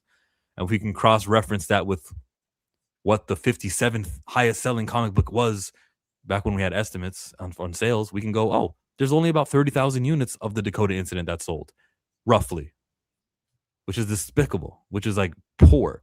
So no, it wasn't heavily ordered. What happened was the final order cutoff for the Dakota incident passed. A day later, Joe Illidge, a writer, says, we have to make it sell 100,000. Let's get a challenge. He brought awareness to it. Shorts they still are. Shorts are incredible at getting people talking about it. And that video, that interview he did on Jay Penumbra podcast, which has 100 views, because he clipped it and put it in a short. There's thousands of people talking about the Dakota incident and how Static was on the verge of not existing anymore in comic books if we hadn't have bought the Dakota incident. And Milestone needed this. And then we got the Dakota incident to sell in stores, but the stores were stuck with the amount that they were going to order. The inventory that DC had was small and limited because after the final order cutoff is when the hype and the marketing really kicked in. And when I say marketing, I do mean marketing. Joe Willage marketed, literally. So why can't we get that marketing earlier? Why can't we just shift the marketing idea to be more preemptive than reactive? Like, oh man, we got a hot book. Let's get out there and people to pre-order. No, how about literally months in advance and not just in other comic books? We promote an event. We promote an upcoming ongoing. And I get that that's tough sometimes with storytelling because you don't want to give stuff away. You don't want to ruin current arcs altogether. But it seems like a slight shift in like the target into where we're telling people about these books and where we're going as well, where we're going to tell people about these books would do them some real good. Everybody, all publications. Like Marvel, DC, everybody knows that. Look, right now, there's not even a final order cutoff date for Static and for Vixen yet. We don't even know when the last day to order those are. So continue Stephanie Williams hitting the rounds and talking to every YouTuber, white, black, or otherwise. Just anyone who's a comic book head. Hey, do you like female heroes? There's an audience there, right? There's lots of podcasters who are in that niche, quote unquote. They're 50% of the world, but they're a niche in the comic books to be a woman. Like you can definitely find and market and to be more proactive instead of reactive. I think just Joe Willage got his interview with JP. It just happened to be a couple days after fucking, the FOC. That's not on anyone. Like Joe would have promoted it and said the same things anyways. Yeah. But yeah, to that guy, I'm gonna link him this. I'm gonna tell him skip to the 1 hour mark of this live stream and just let him know, like, yeah, pre-orders are super duper uber important. And have a community, have a relationship with the shop that you visit on a regular basis. If you're a newbie, if you're like, if you like, for example, a lot of these Pantheon listeners who are watching right now, I've never heard them talk about comic books. They're just like, maybe we're encouraging them to read this comic book. I get it. You're not going to have a pull list. I understand that. You're going to be a shelf buy, and that's acceptable. Welcome to the community. The people at your store that you're about to visit need to do their part in telling their shop how they're interested in buying this so that they don't take the one off the shelf that's supposed to go to you, newbie. Mike says, DC doesn't overprint. So what we order, they print. No more, no less. So if a book pops off, what was ordered is what's made. Yeah. Oh, I can slow it down. Slow it down. I just dissed you. All right, look. Marvel, they've got this new X-Men book coming out, right? It's called X-Men Yellow. X-Men Yellow has been written by the writer. It's been drawn by the artist. And now they need to know, how many are we going to print of these? How many copies will we make? Well, we're going to tell them that it's coming out in January, okay? You've got until November 30th to put in your orders, shops. So the shops will ask everyone, or people at the shop will tell them, hey, I'm an X-Men Yellow subscriber. I want that. And they're going to go, oh, okay. Then they're going to say, how much times did people buy the last time an X-Men had an issue number 1, right? And then they're going to go, how many people have already told me they wanted a comic book? And then they'll have a great estimate of how many to put on their shelf. That's how it works. Then with that, they put in their order to DC, and DC goes, all the shops have spoken, and it appears that we're only going to make 70,000 units of issue number 1 of X-Men Yellow. That's how it works. They get input from us. The shops put in their orders on the final order cutoff date. That's the date. And then DC goes, oh, I guess that's how much we're printing. So we got to do our like, we matter. Every vote counts. There's no electoral college here. This is a real democracy where we will purchase and we communicate to our shops, and then that will reach DC. But we got to do it before the final order cutoff, because DC doesn't know whether or not all those books that were ordered, whether or not they stay on the shelf, whether they're sold on eBay. DC doesn't know that. DC just goes, oh, how many were ordered? Well, those are their sales. How many were ordered a month before the book is even out? That's the sale. Problem with this, DJ, is that if the book isn't being ordered, at least through the first 12 issues, there is no hardcover coming. Like there's no omnibus coming. It's just not. It's not happening. 25 Won't for make an it to omnibus. that stage. Yeah, You it's won't even 25 get a issues single volume. If you guys want to see the comics pals talking to Stephanie Williams, she said she wants to reach 47 issues because it's been 47 years without an ongoing series. I thought that was a good number, but she's delusional because of the guy here on Twitter. Like, oh, pre-orders are important. The pre-orders are not gonna happen, bro. I remember when Storm sold out, and I was like, "This is terrible news." The Storm issue number 1 sold out. That book got canceled. I remember Ironheart sold out. They needed a second printing for Ironheart issue number 1. I remember that. That book got canceled. Like, selling out is not this dream scenario. It's not like a concert for your favorite artist. This is disgusting. It doesn't have to be a limited amount of units ordered. Like this, a concert has a limited amount of seats at that arena. I get it. So if you sell out whatever, there's no bigger arena in the city. You can have unlimited, like you can have millions of comic books that are ordered hypothetically. Like you can't. It's just people got to let the shops know in advance. Number 1s are outliers. A lot of people who buy number 1 don't come back for number 2. You're right. That's where we have to use a guesstimation on how many people will come back. But a high, that's an alternative fact. I'm like, I don't know what you're trying to get at, but that's absolutely a true thing that happens. Ordering for issue number 2, but I bet if you had more issue number 1s that were ordered, you'd probably order some more issue 2s. But a shop doesn't want to be left with extra copies of issue number 1s and issue number 2s, so they're gonna be conservative with how many they order. They're not gonna order in abundance and go, I want to have so many that we turn away customers. Like they don't want. I mean, sorry, that we don't sell them. I want to have so many that go in our dollar bin. That's how many I want to have. They don't want to do that. They want to have just enough where maybe they don't sell out on Wednesday morning, but they sell out, 30 days from now or 40 days from now when issue 2 is out. I'm done. Go straight to the omnibus like a Harry Potter book. No, omnibus work. What up, Darius? The Aquarius, Sagittarius. What up? Are you hearing us? Come here on the stream. I need you to carry us. You said what now? I want to hear what you got to say about Wonder Man, bro. I want to actually segue this real quick into Wonder Man, Marcus. Say what now? I said to segue this into Wonder Man. Oh, yeah. Sorry, it's kind of spacing out over here. So, to your, I'll let you go. Get it all out on what you think about the pre-orders, because I knew that was the message that you were going to want to lead with. I think that Yahya, not necessarily talking about comic books, he was talking about his own show and similar shows like it, in the TV space, when he was given this interview. But he makes an argument that for black, honestly, it's a lot. I'm fair when I'm fair. It's very similar to what the DC So White guys were arguing for in terms of needing that on ramp, because not only are you within a niche market, but you are the niche in the market as well. Right? It's one thing to be within a niche market, but then to be the niche in the market, sometimes you need time for people to find you. And so that was kind of part of the I think the interview Yahya gave on, what was the podcast? Happy, Sad, Confused? Where? Is that Breakfast what it Club? was? No, I thought it was with some black girl.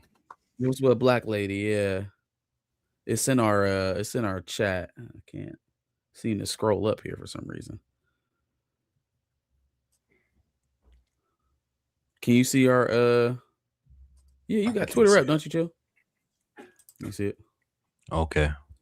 We're going to Twitter.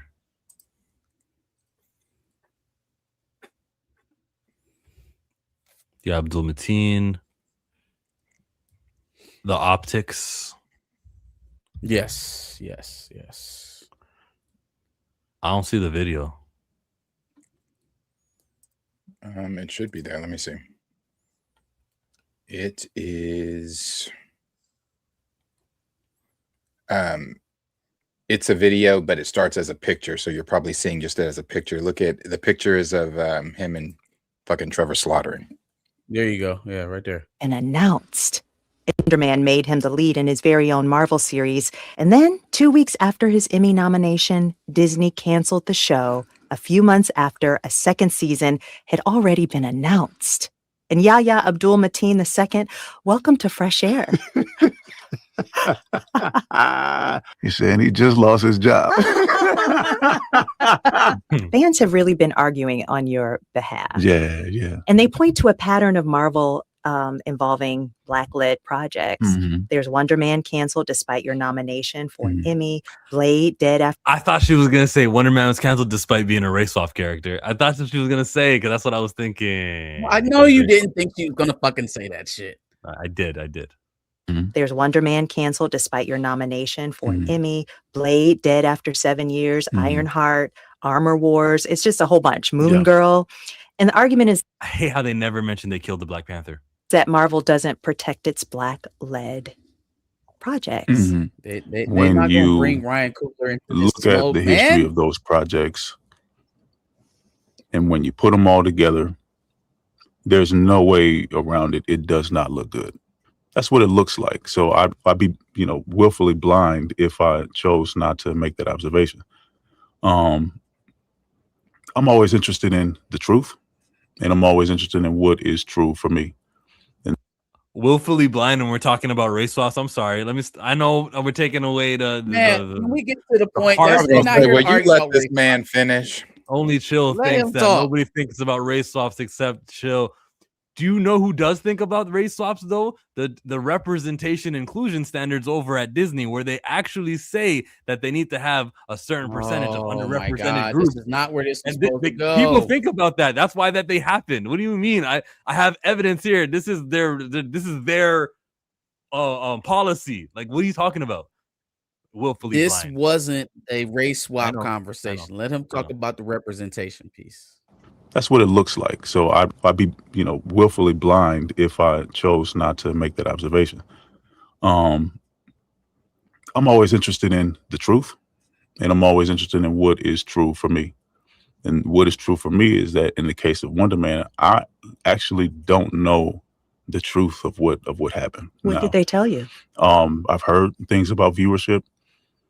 What I would say is that if that is the case, my perspective is that when you see Black-led niche You heard projects, things about viewers? Yeah, I think I bet. they need a little bit more time to cook, because I think Black audiences usually find out and gravitate to the niche projects a little bit slower, because that's not what's always marketed to us. Nevertheless, I'm so thankful and blessed to have been able to be a part of something that was special, that is special. I'm getting so much love out there, and the reason why I think I'm getting so much love is because people are, yes, they do feel for me, but what's actually going on is that they love that show. Well, okay. Obviously, there are some things that I disagree with Yahya in that, but I think the most targeted point, or at least the point I'm trying to target the most, is the part where he says that since these realms are not necessarily set up for us, the fantasy realms, the superhero realms, they're not all that hospitable to Black people. They don't market to us, and we can stay supremely just focused on the MCU when we talk about that and how they've marketed their Black-led television shows, or lack thereof when it comes to marketing. Right? They're not seeking us for some reason. They make it and they just let it exist on the platform, and that's supposed to be enough. Now, the idea that not only are you, again, the niche in the market, but also not being marketed to specifically, or at least in the broad type of nature that they market their other shows, it does lend yourself to have a better argument towards, okay, let us have more of an on-ramp here to try and grow an audience, as opposed to having to prove to you that we already have a built-in audience within our first couple of swings at this thing. It stands to reason that since you're already underrepresented in the field, that it's going to take a little bit longer than average to grow your audience, as opposed to some of these other titles who don't have to suffer the same type of, you know, cold openings to the audience. These lack of marketing into the forefront. Take marketing into your own hands, but also you market to white audiences, or let's call it traditional marketing methods. There's just racism that you can't account for. There are people who are gonna, oh, that show's not for me. Look at the skin color of the actor. I don't watch this. Sure. And there's but like millions. No, there are plenty of people who are going to disavow it regardless. But how do we reach the well-meaning folks that might have watched it if only they just knew about it? You know what I mean? You gotta find the non-racist algorithm, and the inclusion, the non-racist algorithm. You also have to present it in the same way that you present all your other stuff that you have confidence in.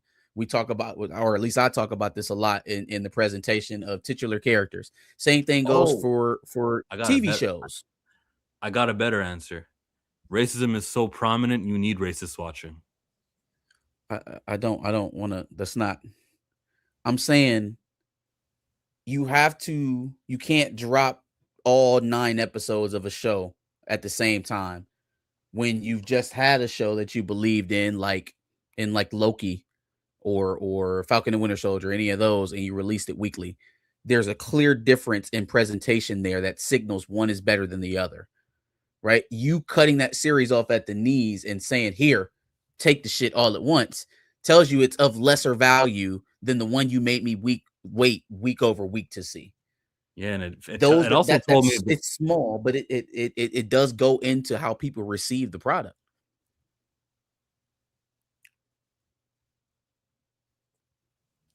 It most definitely does. I see somebody said about Echo. They dropped Echo. Well, they dropped Echo. The reason being for Echo is because the reception for Echo was not there. No one asked for that show. Not that anybody asked for WandaVision or Loki or any of the other the successful shows like that, but no one asked for Echo. Echo is a character that gets little to no mention even in comics. So it's not a character that people are looking for like that or anything like that. So that's the reason her show got dropped all at once, and it got poor reception too. However, it's a pattern with the black shows.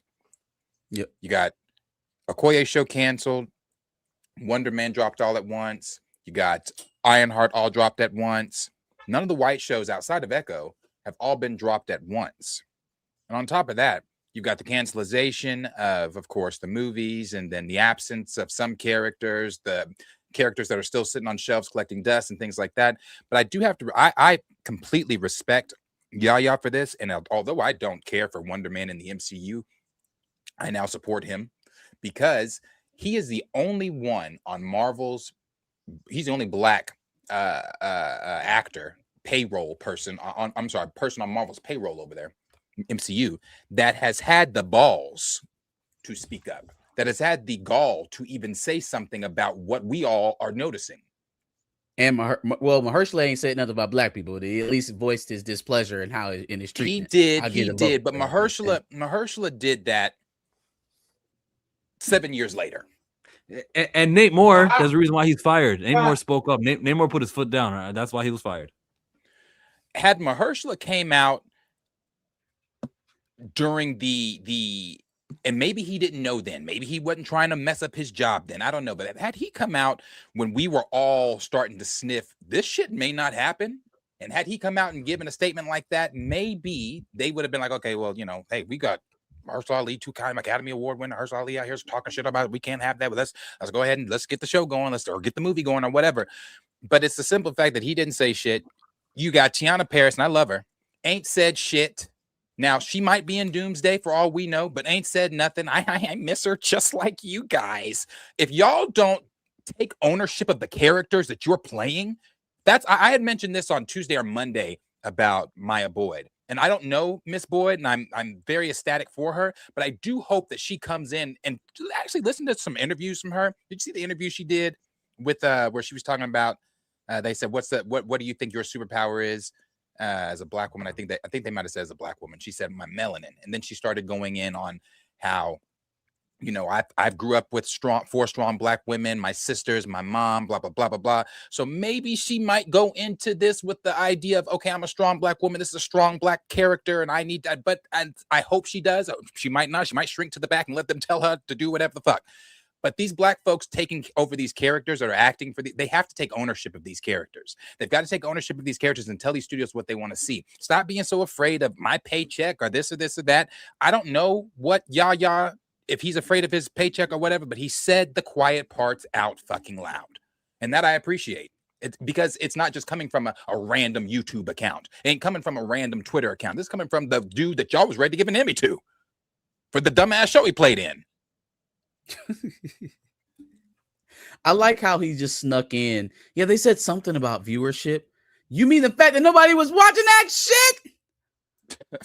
You mean the fact that the most popular episode, you know, the Emmy episode that she was mentioning, the Emmy nominated, the one that you weren't in at all, but for like the last 2 seconds as the screen fades to black, look, man. I agree with him. I do think that a more focused marketing campaign is needed when we start talking about some of these projects. That seems like a bare minimum, and what we actually end up getting is the polar opposite, which is in indifference, which is complete secondary nature in the way that they're rolling it.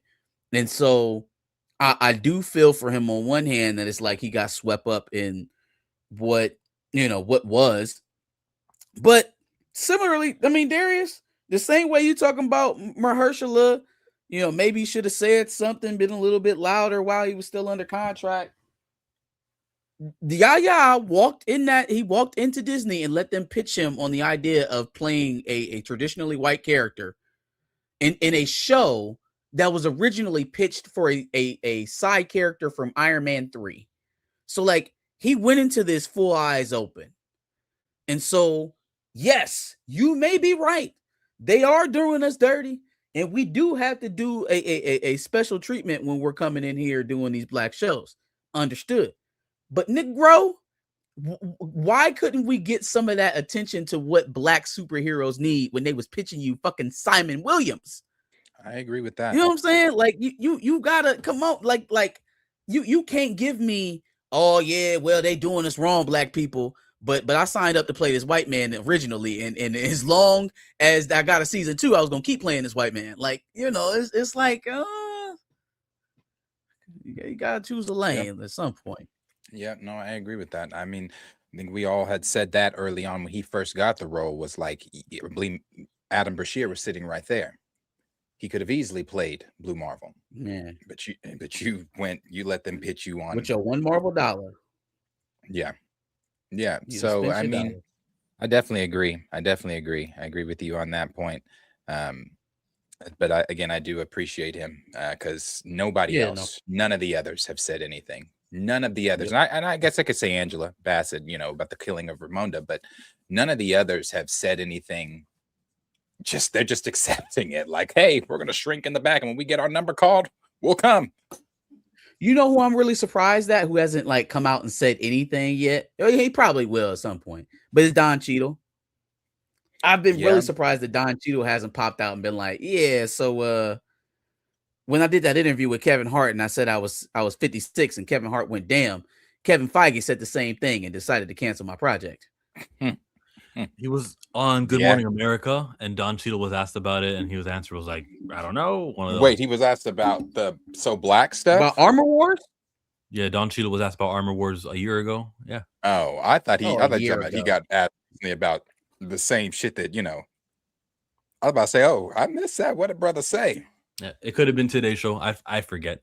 But like the optics situation, and then like trying to shame Marvel into making it like you said, Wesley Snipes. Sorry, if Mahershala Ali spoke up a few years ago, he could have gotten the Blade movie. And like Kevin Feige is conscious. It's the quote from Stokely Carmichael, Kwame Ture. Where is it? I just pulled it up while you guys were talking. In order for nonviolence to work, your opponent must have a conscience. It's that quote that like I was thinking about. Like, you gotta actually hit them where it hurts. It's like Rika T'Challa. Yeah. recast, guys. You can easily recast. All right, cool. How much more effective would it have been if they just got like hit in the wallets and Wakanda Forever made 67 cents? That would have been like a thing. It would have been effective. So like viewership is what they care about. Tickets, merch sales, like they care about that. And if we didn't tell them that with Wakanda Forever, let me not make this a recast. If we don't tell them that with Wonder Man, who's a race swap, or Blade, if Blade's toys didn't sell after Eternals, if we didn't tell them that, then they won't act on it. They don't have a conscience. Non-violence is not going to work. These requests and these hashtags, we can even talk about DC so white, just any movement online.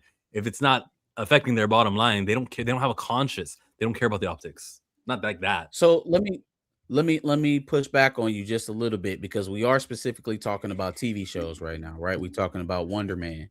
And so in that instance, they kind of put the money up front with no clear path to make it back. That is the wacky frame of streaming, is that we spend $250 million on these projects, putting them together with no direct streamline to earn all that money back. We hope to earn it back over time through subscribership. So in that way, all of the shows on Disney Plus are kind of on equal footing, because none of them can actually prove to the dollars and cents that they made that money back. So it kind of makes it an even more, or at least it should be an even more equitable type of platform. What it ends up being is just another place that we get pushed to the back and treated like shit. And so it gets hard for you to call balls and strikes when there's so much against you, when the playing field isn't leveled, right? If I'm Hawkeye and I get, 7 weeks of releases and my show sucks, I get to say that I sucked on my own merit. But if I'm Ironheart and I get released all on the same day and nobody talked about my show until 5 days before it came out, then it's like, all right, well, one of these things is not like the other. What also happened, though, that you're ignoring is that Hawkeye was one of the early shows, their 4th show. Ironheart was one of their 10th, 11th, 12th I don't need show. Hawkeye specifically. That could have been any show. Plug in any show for Hawkeye.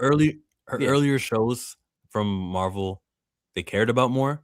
They didn't know what Disney, they wanted to build Disney Plus, all that good shit. It mattered. It was important. There came a time where they were just creating content for the sake of content. We got to meet the requirement that Disney told us to do. So let's do a TV show. That's when Ironheart came out, and a lot of the other Secret Invasion by Nick Fury, race swap, Wonder Man, race swap. But like that's when it happened. So like you can't ignore that every TV show is not profitable and not worth continuing, and they haven't announced a new TV show in years. Vision Quest has been in. No, but that is the case. Every TV show is not profitable because there's not a direct streamline of cash to prove that they made any money back off of it. Right? And they stopped all of them. With it didn't even need to specifically be Hawkeye. I'm not talking about different periods of Disney Plus. I'm talking about the fact that when you put a show on Disney Plus, whether it was in 2019 or whether it's now here in 2026, there is no direct pay for play. So none of those shows are going to be able to be like, oh, we were, other than charting. That's where the numbers, the streaming numbers come in, right? That type of shit, your Emmy noms, your Oscar noms, that the frilly type of stuff. But in terms of like provable dollars and cents, none of these shows can be like, oh, we made more money. So there really is no reason to treat She-Hulk differently from Ironheart. There's no real reason to treat Moon Knight different from Echo. Because none of these shows are doing anything for you in terms of money that would warrant you to give one more attention than the other. Yeah, but they do calculate how much viewers are watching, and then they consider that in their right. I said other than the views, other than chart and stuff like that. Yeah. Look, I said that charting. Like you're but I'm not talking about charting. I'm not talking about charting. I'm not talking about charting being number 1, 2, 3, 4, 5, 6, 7, 8, or 9 or 10. I actually mean the views, regardless of what the competition is. I don't care about the charts. They can look at that and they can go, well, based off of this monthly users Disney Plus subscription, this guy puts in 10 hours worth every single month on Disney Plus, and 4 episodes are from this Marvel TV show. That's, I can say that the $10 that I got from that subscription on Disney, I can say about 4 of those bucks belong to the Marvel show. They can calculate that.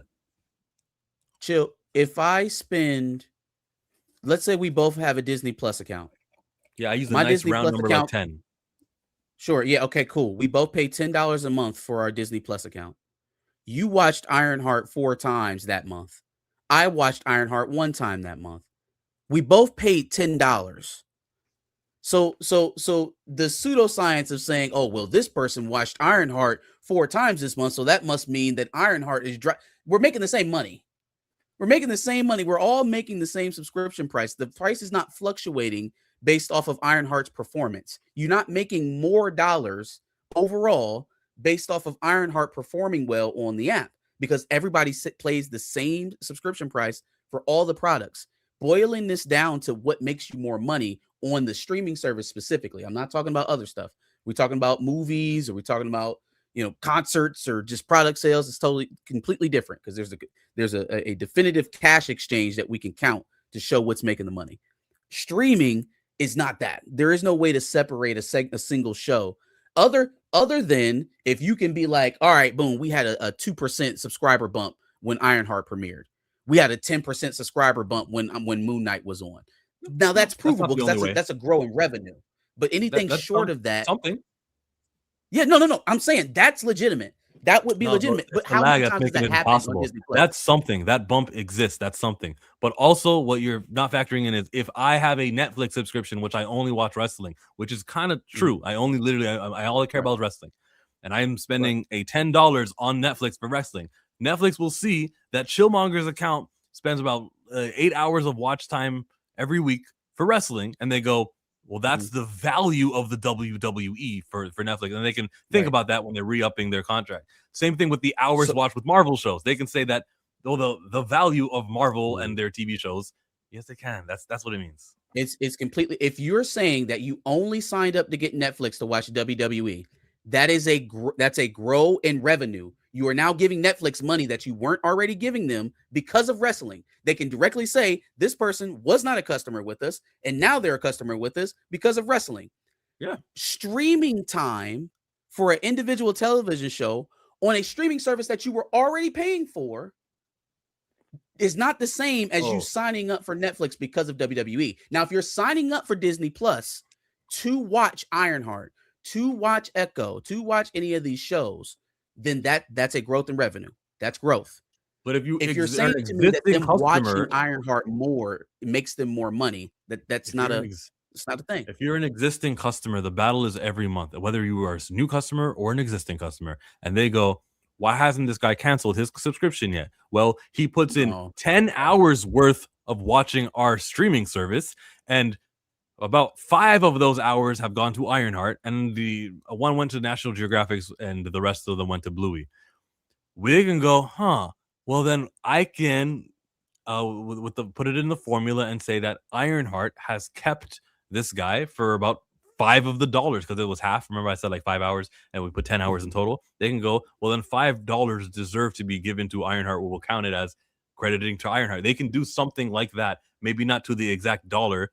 They'll consider cancellation habits and other things, but they'll definitely consider the hours when they think about that, and the subscription that they've kept because of Ironheart and shows like that. This wasn't originally a discussion over whether or not we can use that to determine whether or not it's going to get canceled. We were talking about whether or not we can compare what is being done for the white shows, the white productions on the streaming service, compared to what the black shows are receiving. Same right. thing. And so it's not the same thing, though. It's not the same thing, because what I'm saying is that based off the fact that none of these, like, outside of some long-armed pseudo math, there's no direct way to show that one show on this other than the views, but in terms of making dollars, in terms of profitability, there is no difference, right? One show is another show is another show. They're all money pits until we make the money back on the subscribership on the back end. Outside of directly growing the subscribership when that show premieres, there is no direct line to revenue growth. So outside of revenue growth, what the hell makes Hawkeye and She-Hulk and Secret Invasion worthy of weekly releases where Ironheart and Echo and some of these other shows weren't? Is kind of that's the gist of what I'm getting to. Okay, then. Oh, race, 100% with Riri Williams, all that. Yeah, that's what it feels like. Damn, my game just reset. That's unfortunate. And she got like 3 episodes in 1 week and 3 episodes 7 days later. So it wasn't all at once. Who's that? Ironheart. Man, get what? out. 3 It might as episodes. well. It might as well all still had been at once. I was gonna say it was 5 episodes, right? I think it was 6. 6 Didn't she episodes. do- So they didn't released she do half 3 of and the 3? season in one night. 3 and 3. Would you consider that closer to a weekly release or closer to an all-out dump? Is that closer to a dump or a weekly No, release? it's closer to a dump. You're right. It's closer to a dump. Yeah. Yeah. No, the conversation around like I said, for those that are now new to this conversation, because this is not a new conversation. I said this on Instagram today and say it here as well. This started December 10th, 2020. Was that Disney's Investor Day? No one wants to hear this, but this is a trickle-down effect of not recasting T'Challa proper. Well, that's a This is- fact. Yeah. This is a trickle-down effect of not recasting T'Challa proper. And I'm not talking about David Long Walk Johnson. I'm talking about not recasting T'Challa, son of T'Chaka, proper is a trickle-down effect of showing they don't give a fuck about black characters and all that type of stuff like that. This started December 10th, 2020. However, in 2026, people are now waking up to it. This has been a 6-year-long conversation. This is not new. This isn't something that has happened because of Mahershala or because of the cancelization of Wonder Man. I think that's what's highlighted the conversation for the mass public. This is a conversation that's been going on amongst, especially us and our people in our chat and in this space for over 6 years. Oh, 6 let me years. show you. Let's take him to the start of the conversation. Boseman was an There it is. immensely talented actor, December 10th, individual 2020. who affected all of our lives professionally and personally. His portrayal of T'Challa the Black Panther is iconic and transcends any iteration of the character in any other medium from Marvel's past. Okay. It's for that reason that we will not recast the character. However, to honor the legacy that Chad helped us build through his portrayal of the King of Wakanda, we want to continue to explore the world of Wakanda. This is my son, Toussaint. Wakanada. That's what Bruce called it in Ultron. Wakanada. Heck. Yeah. How did you think? So yeah, you're right. This is it's hitting established black celebrities and black Hollywood and black internet because their fave is saying one of their faves is saying it, and it's coming right after the announcement that Blade is all but canceled. So now they're feeling a type of way. See, this is supposed to be stuff that comic book nerds argue about on the internet. We're not supposed to deal with this type of stuff. When Yahya Abdul Mateen gets a job, he's supposed to stay there. You know, when Mahershala Ali gets a job, you know, he's in movies that I like, not just bang bang shoot 'em up superhero movies, but he's in things like Moonlight and Green Book, right? Like he's an actor's actor. He's a Hollywood royalty right now, an A-lister. Certainly his black skin wouldn't have him having any type of mistreatment at Marvel. And so it goes from a very niche concept when we're talking about it in terms of recast T'Challa, like how could you let this happen to one of the oldest black characters in American literature? And think that the rest of the black characters that come through here are safe. How could you allow this to happen to a character that has so much history behind it, so long of a ranging of a fan base? Like again, we had elders in our community that were watching Black Panther on the screen for the first time, never thinking that they would see anything like that.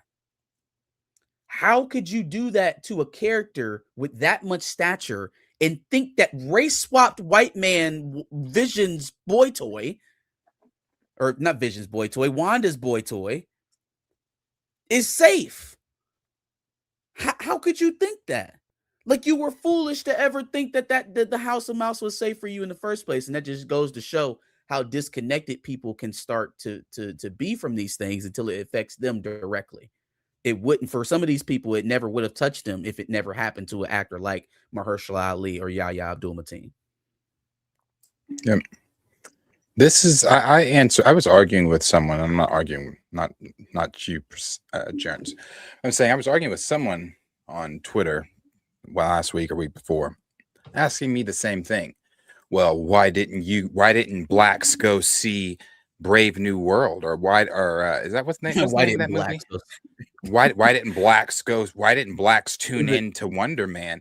And I think that's such a they know the answer to that, or maybe they don't. I don't know. But it's such a dumb question to ask, and I'll go ahead and say, because I'm answering this question here, and I'm not saying your question, Jones, is dumb. I'm saying in the context of arguing with somebody that's trying to be willfully ignorant is dumb. I think you're being genuine. I do not. The reason that blacks didn't flock to Wonder Man or Brave New World is because the difference in black excellence that was portrayed in Black Panther is simply not there in Black Falcon. It's not there in a race swapped Wonder Man. That movie, Black Panther, exuded black excellence. It showed us in a light that wasn't taking a shield that once belonged to a white man and now trying to be accepted by a white country. It wasn't a race-swapped character, and we're trying to figure out, does the man have superpowers, or is he just acting in a show? We don't really know. Is he going? What? We don't know. It wasn't any of that. Black Panther was simply black excellence across the board. It was a cultural event. It was, you know how they're calling Brand New Day an event? Black Panther at the time was an event. If you didn't know anything about Marvel, you were dragging people to that event because of what it represented. Black folks were like you said, you can see us like this all the time. All the time. I would love this country too. Yeah. It was different. It was a cultural experience. But yeah, that's why blacks didn't flock to Wonder Man or any of these other black projects that you're trying to or say are representation. Yeah, Sam didn't even have no parents. Anthony Mackie was a producer on that film. On what film? Nate Moore's film. On Brave New Day? Yeah. Man, he didn't have no control over that film. That wasn't even his film. Wasn't even a film for his character. Now look who wrote the comment. Brave New Day. Oh yeah, it was Nate. That was okay. Yeah, Nate. Yeah. We know who the real executive producer on that. What percentage of black people still pay for Disney Plus? I don't know, but like, it's if a superhero movie it performs a certain way internationally all the time, and then whoa, I wonder why numbers kind of went down for Brave New World. Gee, I wonder. Or if like, I don't know. It's I hate it's on the black audience to show up. You know, what black audience showed up for Nemesis. Cross, Supercell, but they also Paradise. Did Brave New World really market? Yes, it's a marketing issue. I think really is a marketing issue when you spend all this money on, you just got look, same with Supergirl. Come on, marketing. I never said that you said. I never said that you said blacks. That's why I preferenced what I said before I went into my spill. Yeah, Darius did that. I said that times. I thought that you were being genuine. So, yeah, let's get our feelings. I didn't say that. You don't get your knickers in a bunch there. He didn't. Yeah, he's not trying to insult you. He said blacks, brother. It's all good, brother. Why don't the blacks watch Wonder Man? Marcus, why are you being a rabble rouser right now? We're trying to bring the peace into the stream. It's cool. Yeah. Y'all know I can't stand Anthony Mackie. Oh, you got a thing against Anthony Mackie? Can't stand that man. This man's a gangster. His real name is Clarence. There's no such thing as a halfway crux. Let's do another super chat. #1 hustler getting money. Why you wanna count my money? Thank you to Vision More. I find it interesting too. The girl that plays Ms. Marvel is on a special telling casuals what to watch before Doomsday. She be at all the red carpets. She probably invites herself. Well, it's not like she's got other roles. She loves Marvel. Why not? He said she ain't doing shit else, huh? she has a new comic book. A brand new issue. She's not, is she? Why is she not? That girl is so charismatic. Why is she not doing anything else? Wonder why. That's interesting. She gonna be in Doomsday. Racism. Yeah, She gonna be in Doomsday with them Marcus. Bengals on. Yeah, Marcus. Under the same umbrella she's still under. I'm talking about she ain't doing nothing with another company, another franchise. Oh, you mean why she ain't working nowhere else? Yeah, I don't know, man. She's dope to me. I mean, she's a fine actor. I like her. I like that she likes comics. Yeah, I don't know why she's not working nowhere else. Maybe she's not allowed to. Maybe she signed a really shitty deal that precludes her from working on other things while Marvel says no. Maybe she said free Palestine and the people who are in charge of Hollywood don't want a free Palestine. That could be it too. That could be it too. I forgot she definitely did. That could be it too. Ruffalo's still working. Ruffalo. Well, I mean, he pop out every now and again, but he's still employed. I hear he wasn't at the red carpet for Spider-Man. Is that true? I don't know. I don't know. Okay, well, I don't want to put out something that's false, so sorry if he was, but I feel like that he would be punished. Yeah, he would be punished. This is not his first time like showing his political activism. He has no, they gave been him a whooping vocal in the before. That's past. how we got Smart Hulk. Yeah, he already got his whoopings from Disney. Let's go, Super. Never gone broke, never gone broke, never gone broke. That's a good one. Arthur Rose with the $2. Arthur's back. Darius, you read this one. Oh, I've already been loud in my apologies to Lanterns. I think I was loud in my apology to Lanterns in the second trailer. So it's not the same. It's not the same like you did with Michael. Don't take that, Arthur. They were just as wrong with their prediction as you were. You were all 300 million off. No. You said 1.3. You did. For what? For Michael. I never gave a number, and I would love to pull up that clip. I never gave a number for Michael. I said Michael's gonna cross $1 billion. Hit $1 billion, cross $1 billion. Maybe it was Blue who said it then. I never gave Michael a number. I said 1.1. I didn't say 1.3. I said 1.1. I might be off by 100,000. Yeah, thank you, Lawrence. I didn't give a number. I just said, yeah. Now, after the trailer, I did that. When they dropped the trailer the very first time, I did say 2 billion. I said that's a $2 billion film. Yeah. Well, with the sequel, there you go. I was about to say. Speaking of, we got Michael 2 and a potential of Hey, I'm getting that board. I got a dry erase board in this room. We putting a Lantern Will Die in the Lantern series up there, and we're gonna put Rhythm Nation, a Janet story. We're gonna put that shit up there too. Because according to Jafar Jackson, the reason why Janet wasn't in Michael was because she won her own biopic, and she's gonna call it Rhythm Nation, a Janet story. That last part is not true, but everything else you can still be part of Michael's biopic. It'll actually soft launch you. It's like T'Challa and Spider-Man showing up in Civil War, and it helped them. In this one. They didn't want to cast somebody in this movie, and then without her consent to cast her who she wants to play in her own biopic. They couldn't figure that out. It was that hard. That's what he said. I'm just telling you what he said. He didn't want to cast somebody in this movie when she was going to turn around and make her own. She should now because Michael was so successful. What do they call this one? I told you, Rhythm Nation, a Janet story. I know you said that, but I was gonna ask Darius what like because we had a thing where we were like, Michael, that's a plain thing. He's like, no, it's Michael, and the steam coming from his ears too when he said it too. I'm like, yeah, you could call it anything, King of Pop. No, because you were saying Michael doesn't like Hulda. He was like, you can't just say Michael. People don't know who you're talking about. You know how many times on the phone book Michael shows up? Do you know that there's only one Michael?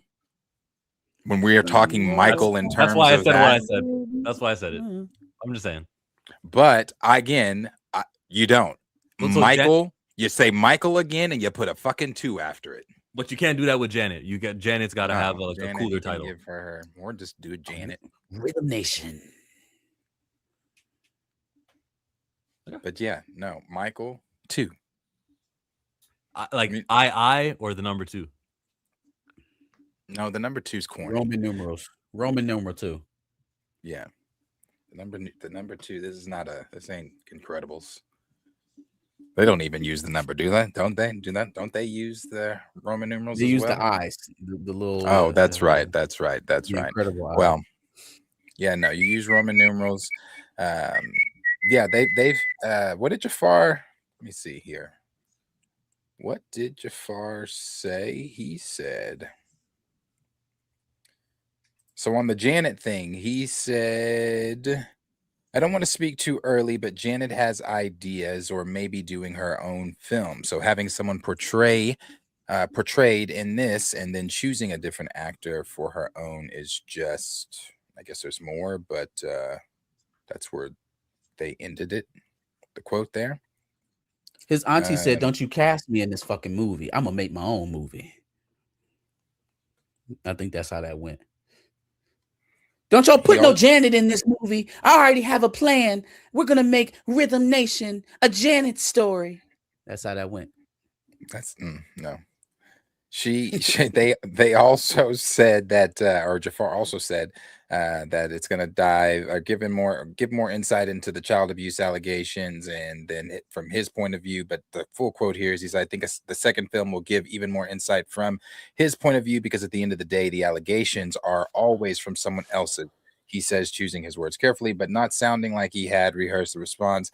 It's someone else's story. It's someone else's idea of what it is, and it's mainly driven by an agenda. And that's really the issue we've been having as a family, not having Michael's voice be heard. I think that's very, very important, especially the late years. And then I remember he did do an interview saying that he was going to, that was one of the focuses and something that was near and dear to him that was important to get right in the second film, was that it is from Michael's point of view. We are because we aren't inside of the Jackson's estate or weren't inside the walls or whatever, we were seeing Wacko Jacko. We were seeing the headlines and people be nasty and things like that, and the things that were said about him. Even last week, the families just lost their case. I think, who was that? That wasn't Wade. He doesn't go back to until November. But two families just lost their case, and the other cases the judge just threw out because this witch hunt. It's been a witch hunt from the very beginning. So we from the outside, even though a lot of us know and believe Michael is innocent, from the outside, it's been this massive witch hunt that's made him seem like he's this monster. He's Hollywood's biggest monster, that he's done so many egregious things to children and blah, blah, blah, blah, blah. So I'm so glad that Jafar and the family are giving it from, and it's not, I don't think it's, and some people can say, well, this is going to be, they're going to twist it because they don't want to make Michael look bad. No, again, it's going to be from Michael's perspective, the things that they actually witnessed as a family on the inside, the things that Michael may have told them in confidence, the things that he felt with them around and things like that. This is going to be, if the first one didn't pull tears, this one definitely is, because we're going to get a deeper dive into truly, again, some people are going to call it bias, but how innocent this man truly always has been. I disagree with putting it in a theme of the movie. Like, I think it's a lie. You ignore it. You talk about everything else that his life has to do. You don't platform the lie. Like, the same way I don't cover those YouTubers. You can't do that though. It's a part. It's a part when you're doing a biography like that, a biopic like that. It's got to be, you want to be as accurate as possible. You want to cover the good, the bad, all of it. And that's a part of Michael's life. Third act to it, or you say that's baloney, bro, and that's all you do. Because I think you as much as you dedicated to some of the real stuff in the first one, you got to dedicate it to the stuff in the second one. If you want to get the truth out, then talk about things that truly happened, and like the truth, like his actual life. Even though the act of him abusing a child did not happen, he went through, that was a huge part of his life, being drugged in and out of court, the allegations, the having to get on national television and say what they did to him at the police department. That is a part of Michael's life. He left the country. Yeah, but I don't want a 2-hour movie to have an entire third act culminating on something that is full of shit that he shouldn't be remembered for. I don't think it's. You have an opportunity to control. Act on hear me out. You have an opportunity to control the narrative of Michael Jackson's life in the 90s or whenever the movie starts and ends, and you can make it so that we'll make people think about the song here and the other things he did that were important during that and that's time I'm period. Sure they're going to do, because Michael's life is enormous. It's not even something that I feel that you can put into a 2-hour film. That's why so many people were so upset with the missing things from the first film. There's going to be so much more other than the allegations, because again, the allegations are not Michael. However, they are a part of his story, but they are not Michael. The other things are going to still be. You've got the bad tour that we're going to be picking up from. You're going to have history. You're going to have he was talking about he can't wait to do Smooth Criminal. Remember the time. You got all these great hits, all these great moments still coming, but in those great hits and great moments, we have got to talk about that part as well. We got to authenticate this period of his life. I don't think so. I don't think it's authenticating. I think they probably see it as an opportunity to, on the biggest platform possible, to bolster their POV, his POV, Michael's POV. Just like mentioning it's helping the life. The alleged stuff. I ain't. People are going to believe what people are going to believe. I mean, that happened in '93, and they're still talking about it in 2026. Well, no, Marcus is pretending to be upset that he got interrupted. All I had to say was a quick little. I'm not pretending. I actually sat up here and I was quiet. I was trying to find my spot. I'm saying I think that the untruthful nature of it, the vile nature of the accusations, has been the leading narrative in media for a very long time. Even though there's existed the fact that there were FBI investigations that never unearthed anything, even though a lot of these families have been proven to be, money hungry or looking for a payday, and some, of course, is even found to be lying in certain instances, going back and undoing prior statements that they had given before. None of that really matters in the court of public opinion, because the man was accused and dragged to court for sexual, improprieties against children, and that stain itself is persistent. Like, simply ignoring it doesn't cull it at all. It doesn't make it go away. It just lets it sit in stasis at the point that it's at now. A counter narrative works against it. A counter narrative puts your perspective at the forefront, and they've never had a stage on the other side this big to do that off of. No Lifetime documentary, no Flex Washington movie has ever presented this in the way that their movie will. And in that way, they could do years of undercutting to the weird narrative that's been going on there about Michael in one movie. They could do years of damage to that narrative in one film, because that's how big of a platform we're talking right now. Agree. Now, not so the entire third. Why not attack that narrative head on? Why not attack it right at the roots and show people the counter perspective? Let's attack it head on. Let's do everything that we're supposed to do. All right, guys. Maybe we can compromise with this. All right, not the entire third act culmination. Oh my god!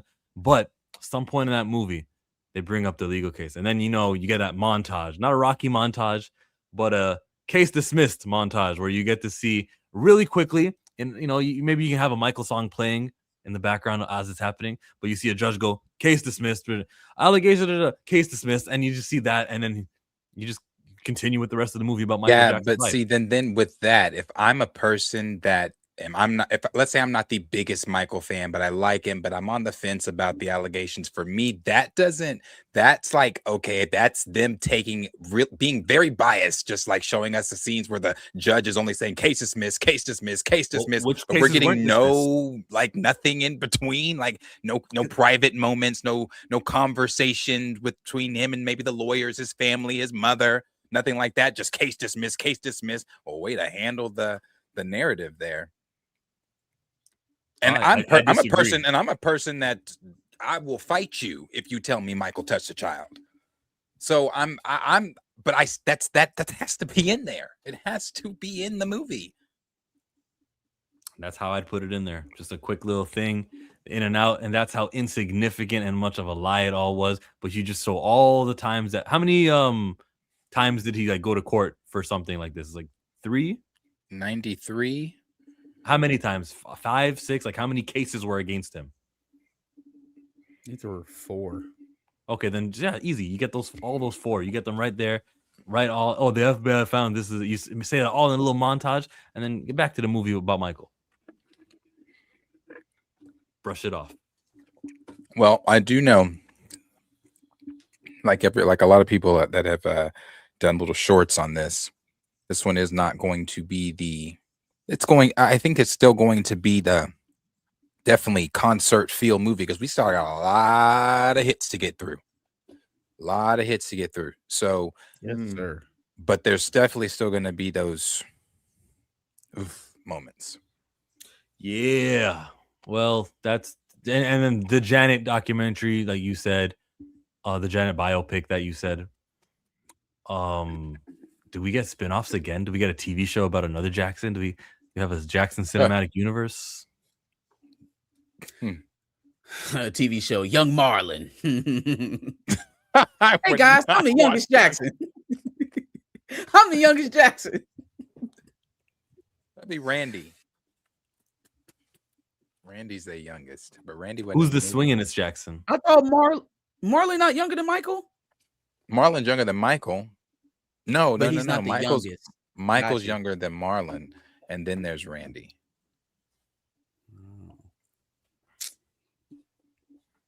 Yeah. But Randy wasn't in the movie either. I don't think he's gonna be in the second. Already got Jermaine and Joe spinoffs. We got a Joe spinoff coming. Really? I already know what that one's called. Y'all see Joe is going to be a walk-around character at Universal's Halloween night, scaring people. Maka. Which Joe? Joe Jackson? Joe Jackson. Joe Jackson. Probably with a belt. Maka.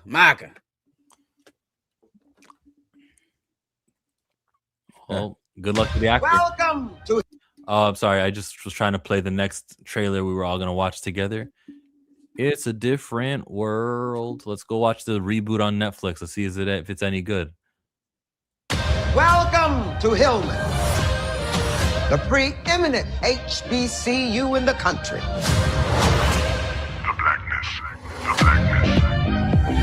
Baby, why are you here? My parents have been pushing Hillman since before they knew my name. Ever since you left me, I just want to prove to them I can crush it. I ain't come this far just to come this far. You didn't get in anywhere else, did you? Mom, this is my roommate, Rashida. Recognize game girls do too. And where are you from? Compton. Watch her. Nah. Hillman, More money, more cars. your star has arrived. Yes, our fiesta. Where's the red carpet? Just give Hillman a chance to see the ladies. You're gonna have to slow, Johnny. These American girls are wild. This is going to be my first secular concert. Come on, Mary Magdalene. All I need is one night. I'm going to go repent. Hard. Man, D, she's beautiful. Talking smart, talented. I am handling my problems like a bad bitch. She could be a little extra though, but you know. Right now is the moment to make a statement. You are forging your own legacy at Hillman. Hillman, are y'all listening? We are not going anywhere. We are studying. We are partying. We are living our best, young, gifted, black, talented lives. I miss this. Baby, let me tell you like I told your mama. You gotta learn how to relax, relate, and release. Ooh, girl, I'm releasing. Okay. Who's next? Oh. Be optimistic.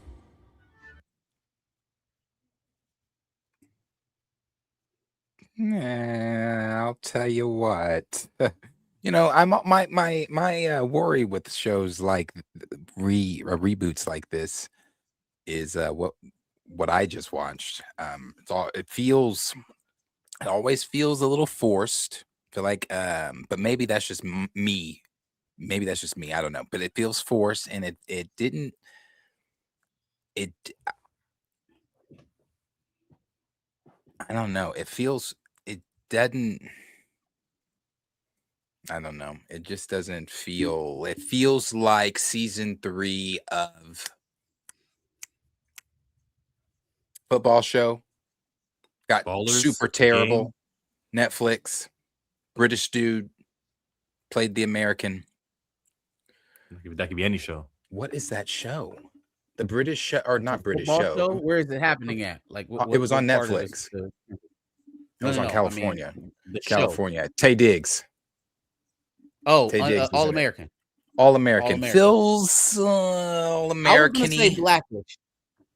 I was gonna Okay. say Blackish, but I can say All American as well. Yeah, but not season 1, 2 All American. Season 3 All American-y. Here's my question for these reboots. Why are people afraid to make sitcoms anymore? Yeah, that's yes. That's Like, my thing. A Maybe Different that's World the biggest was literally difference. a sitcom. Why are we not presenting this as a sitcom? Like, why does it have to be a live action? You know, people open make world sitcoms representation of anymore? a sitcom? Yeah, Yeah, I don't. you Well, can watch they the do. Upshaws. I was gonna say Well, the I think- Upshaws just got canceled off of Netflix, and they had like 8 seasons. Oh, was the Upshaws was live action? Like in front of that. a studio audience? No, it's a sitcom. Yeah, it had the studio audience. It was like Studio the, audience. sitcom. I don't know what you call this. It does it still count as situational comedy? This version of it, I guess, a comedy show. Sure. I mean, I got over that fine, and I'm like, I guess we're gonna do it differently. It's like Bel Air is not the same as Fresh Prince, but no, Bel Air's a reboot. Exactly. This isn't a reboot. This is anyway, whatever we classify it. All right, This is a continuation. Now, You're right. Bel Air is continuation. a reboot. This is supposed to be a continuation. Yeah. But Even still, I Church- would prefer the traditional presentation. Like, this was a sitcom originally. Feels like that would be most apt for a revisit. but the values from this show are different. Church girl shaking her butt. I gotta repent. Like, I didn't think that was kind of funny. I thought that was like a mistake. I remember Different World where they're talking about virgin. They're talking about flowers. They're using like, words that are like, calm and stuff. And they're talking about you don't want to pop your flower or whatever. Like when you're older, like you regret it. Like there was like different values. It's also the that were- 1990s. Yeah, no, it Yeah. was a little further back in terms of what you could and couldn't say on TV. It's a little bit more modernized for But sure. what about the main character here saying we were gonna party, we're gonna study, we're gonna party? Huh? I don't think I want that. I think it's just not this. It won't be the show I'm looking for. I'll give it a shot, of course. I have to watch it and see what's going on there and how influential towards negative stuff it is before I can say it clearly is that. But I just have a bad feeling that it's not going to be what A Different World stood on or The Cosby Show stood on. I don't think any new shows do that. I mean, just I'm subscribed to Cinepals, and when I'm working out, I typically will throw them on the TV in the garage and watch one of their reactions. They just finished a Fresh Prince of Bel Air. Fresh Prince of Bel Air is one of my all-time. I think it is my favorite. It's my favorite of my top 5 favorite black sitcoms. It's number 1, and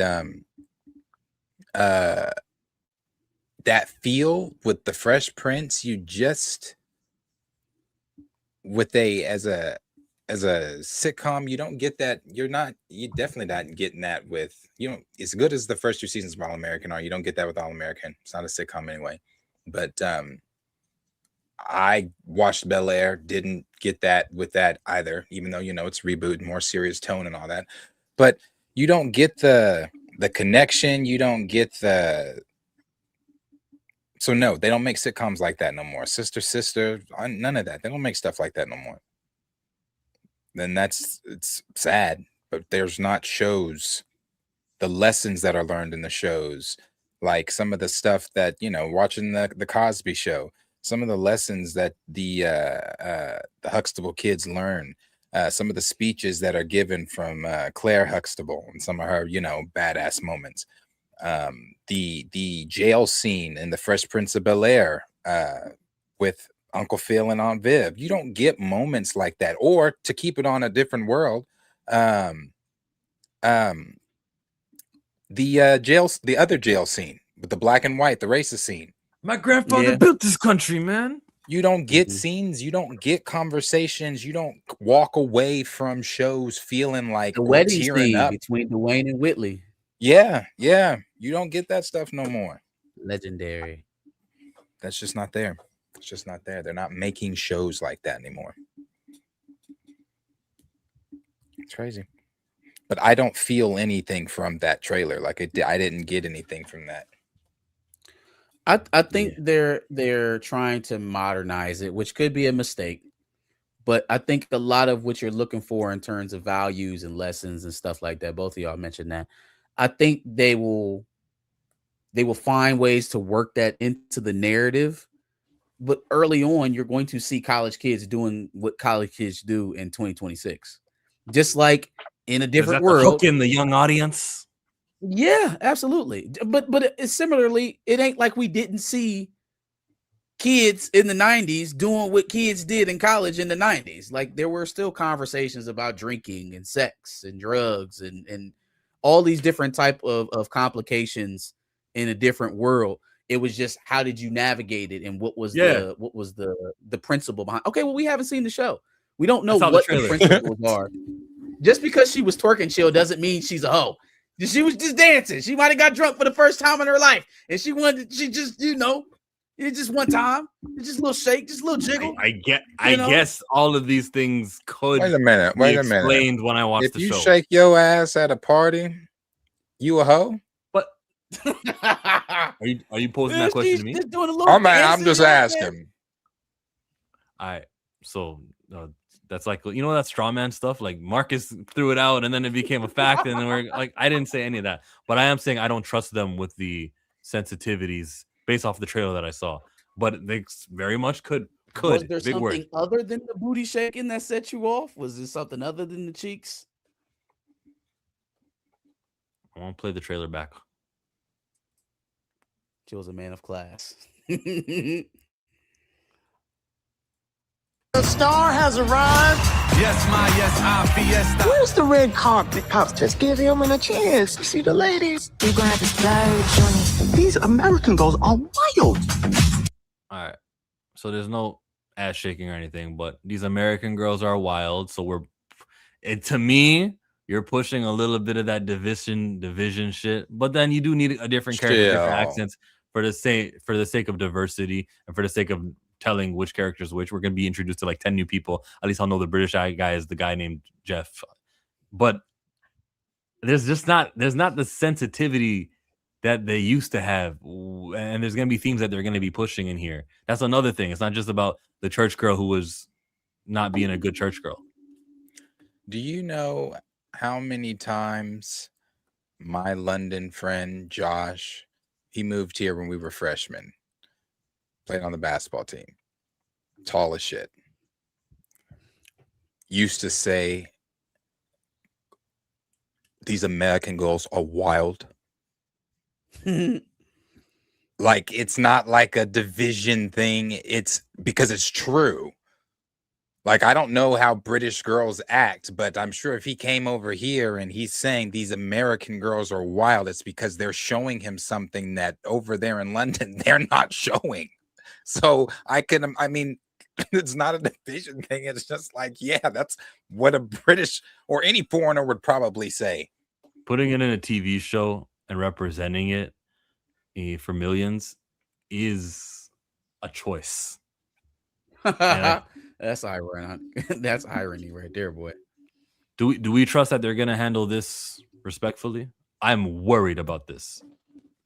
You know what I'm worried about? I'm worried about the fraternities. I'm worried about the fraternities and sororities, how deep they go into that, how they represent it. If we're talking about representation and what we're worried about, because often there's a lot of inaccuracies drawn into that stuff, and I always keep my eye on that kind of thing when we see it in Black projects.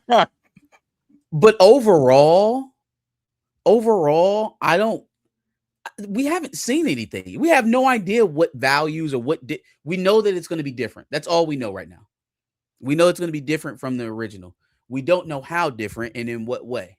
We got to actually see it to know what they're going to be pushing in lines of agendas and different type of narratives that they're pushing. We got to at least give them the birth to present it to us before we judge it. When that one character is from Compton and Whitley said Whitley was totally in character, right? When she was like, watch out for her or something. Yeah. But that's not the character. That's not the only characteristic of Whitley I want to see. And I hope she's not confirmed. I hope the Compton kid is like the admirable. They're probably going to become best fucking friends. That's her roommate. Yeah.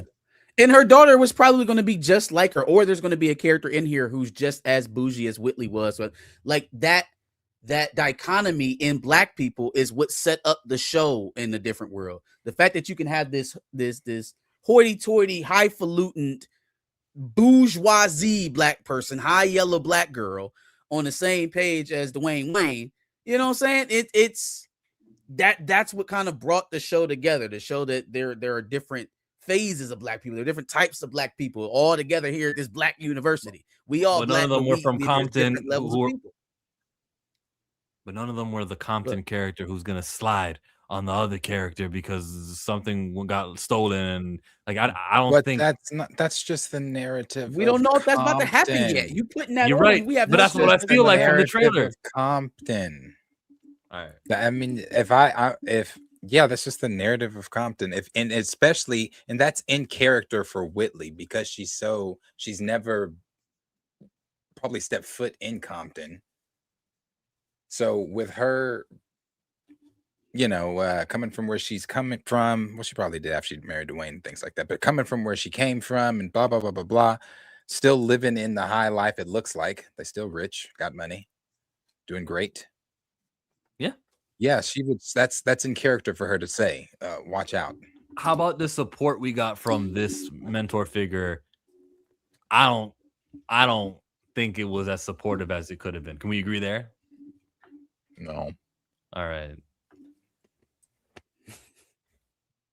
Well, different world. Check it out September 24 on Netflix. What is Shout out that? to Debbie Allen. Couple weeks. Let's go to it's a couple weeks from now, September. We're right. More, you probably went to school with Debbie Allen. With your old Super chat. That comment was funny. Baby, tonight's like fuego. We about to spin a dinero.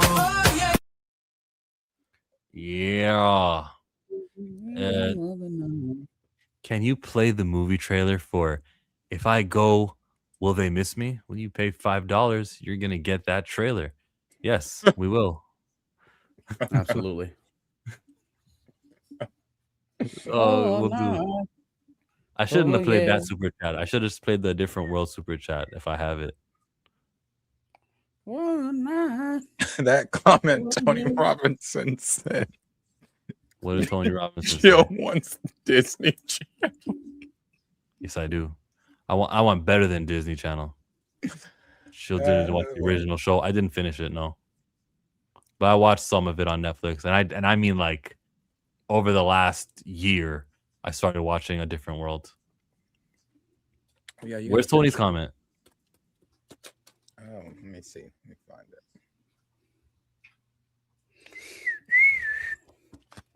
Oh, that's all? Jill wants Disney Channel? Jill wants Disney Channel. Yup. Yeah. Let's see. Raymond said it's a new culture and a new generation. That respectability shit is over for the birds. Chill. Do you want to respond, Chill? Yeah. So then because I know what he's doing with the respectability, calling it respectability. Okay, well then what do you call it and why is it better? Wagwan. I said he's very interested in it. Oh yeah. Rhythm of the night.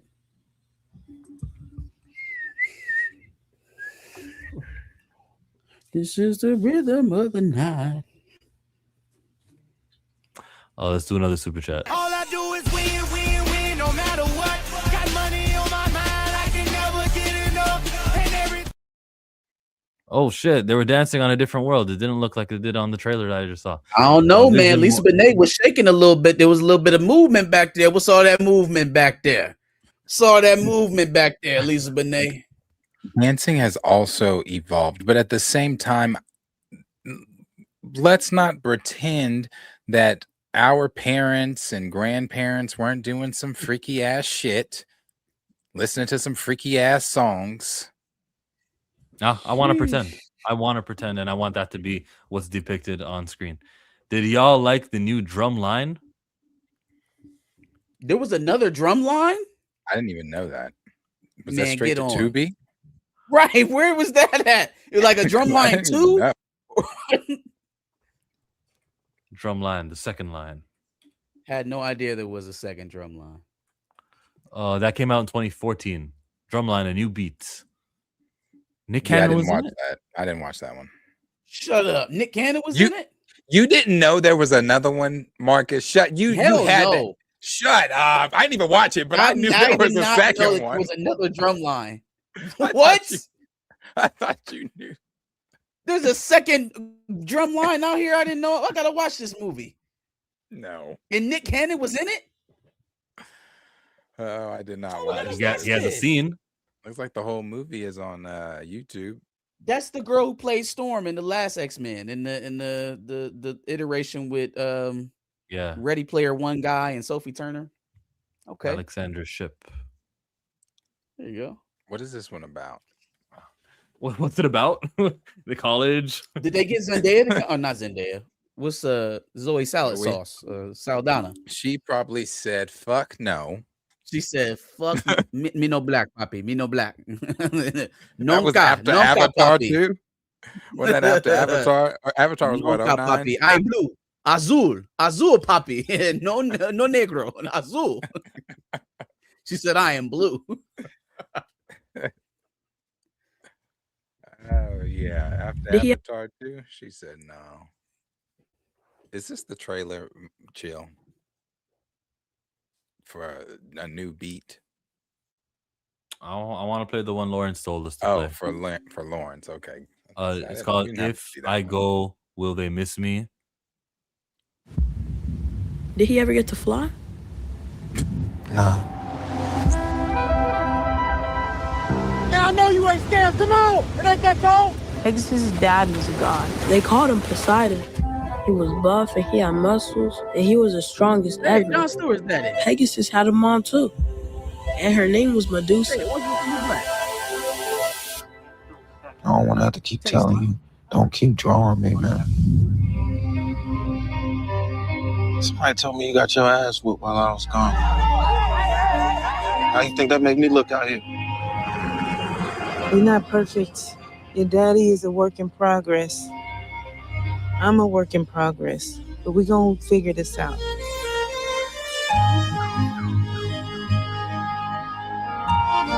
So with you and that nappy head boyfriend? I'm glad he home. The kids need their daddy. Hey, It's not about what I Oh, need. Lord. They took him out of something. Or took her out of something. From ATL,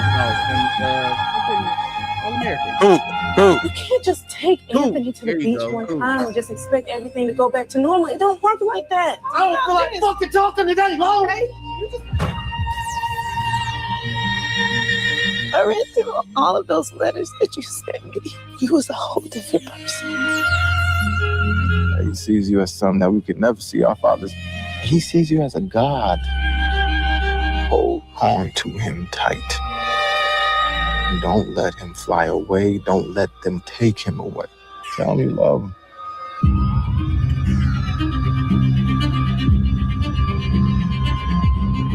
If I go, That's my son. will they miss me?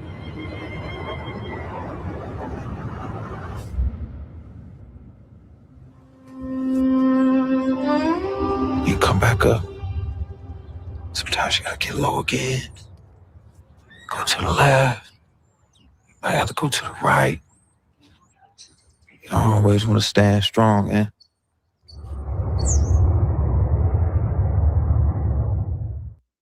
I know they got the black father. What was the black grandparents? Where was the black doctor? I like that ending. I like that quote at the ending there. He said to his son. But what's weird when he told his son, "Stop drawing me." That's an odd thing to tell your kid. Marcus, you have a son. Yeah, never told him to stop drawing. I've never told my son to stop drawing.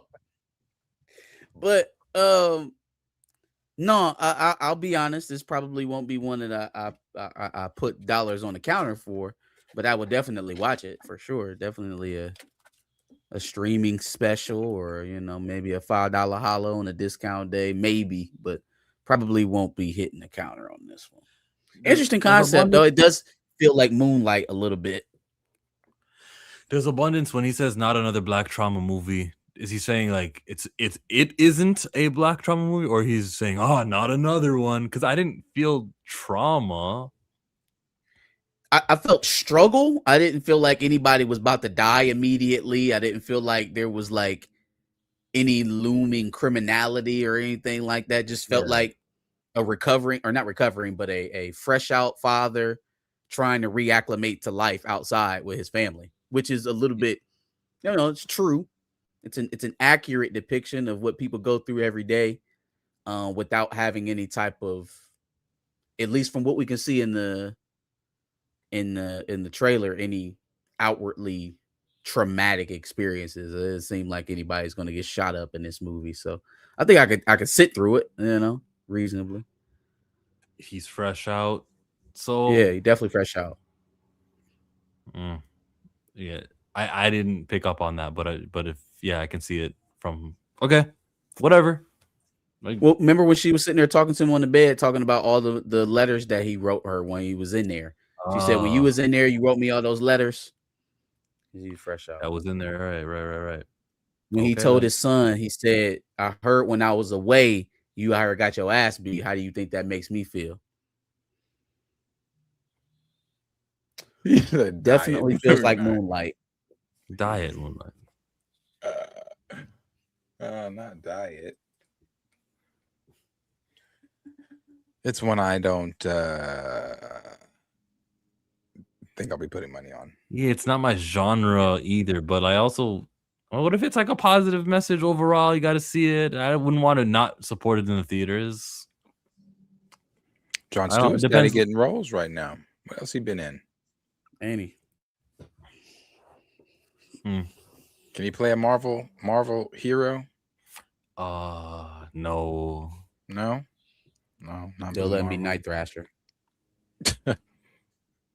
Will that be on a TikTok short? Like, what do they be doing? Like, they don't do TV shows anymore. They're gonna let him show up at the park and shake hands, shake the hands of the customers. That's what they're gonna let him do. P-Valley. Dog, they really deleted all of Elijah Bradley's role of parts in Captain America: Brave New Day, allegedly because he got into a fight at the Disney park. Meanwhile, Jared Leto has an open case for like molestation, I think, or sexual assault, and he was just front and center on Tron Legacy last year, just right there at the forefront. We couldn't get 15 minutes from my man Elijah Bradley because he got into a fight. Sorry, just random thought going through my head. Is the case solved? The fight? No, Jared Leto's case. Is it ongoing? It's ongoing. Or is there a verdict? The criminal case is ongoing. The civil cases got launched like a month or so before the movie came out last year. I remember talking about it. I said Masters of the Universe, but can't. That's not. He's Skeletor, so yeah. Let's go to the. But he still got paid for that. He did get paid. Super chat. I turn a 2 to a 4, and I turn a 5 to a stack, 5 to a stack. I was just down in the bottom, talking the back of the back. You turn a 5 super chat. Vincent Moore 536. They have a new trailer for the spinoff, The Drop a Snowfall Saga, premieres September 4th. I saw that. This one is one you're not going to like because this does involve some criminality. It's about the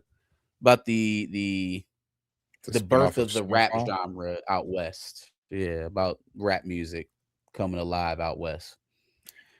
Featuring Wanda from Snowfall and Lee. Wanda and Lee.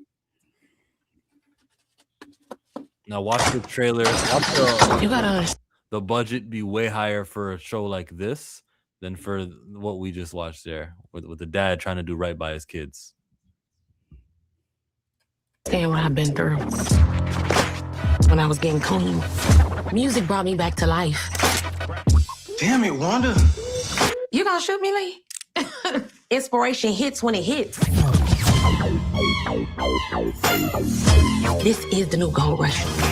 No cops, no murder. From the dope game to the rap game. I need you to make a track for me. Something special. Yes. Underrated bass line. And it's hella black. We gotta bring artillery some real Getting rolled now. You think I'm finna let you and your female cousin go through a house full of bloods?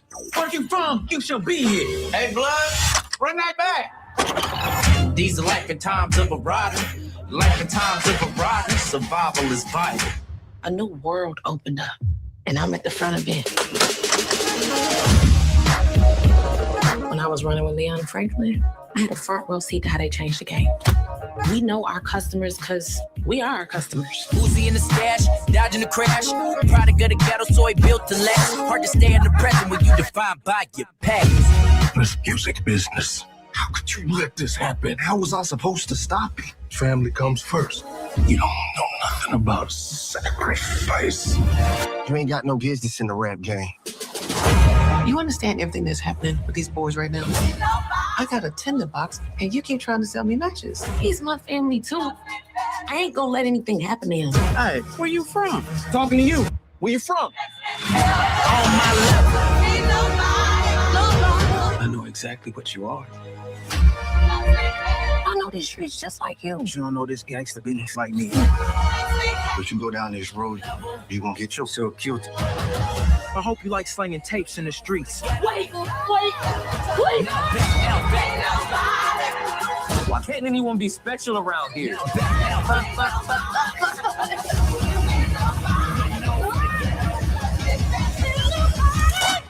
I'm unstoppable, baby.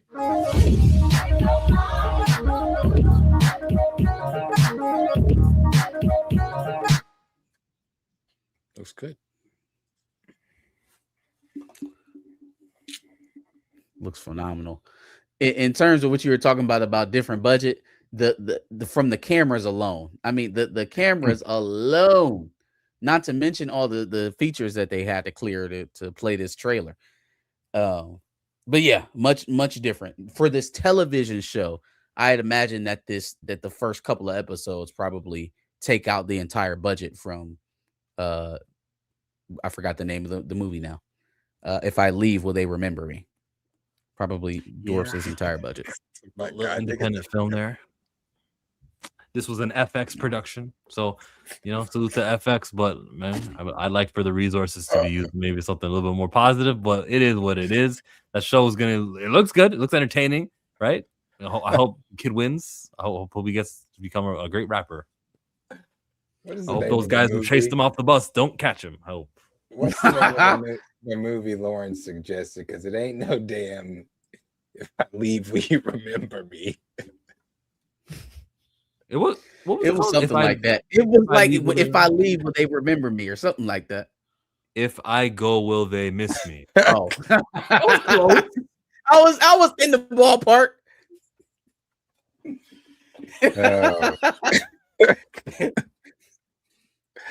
That's just funny. Yeah, no, I'll watch this one. This one looks good. Looks good.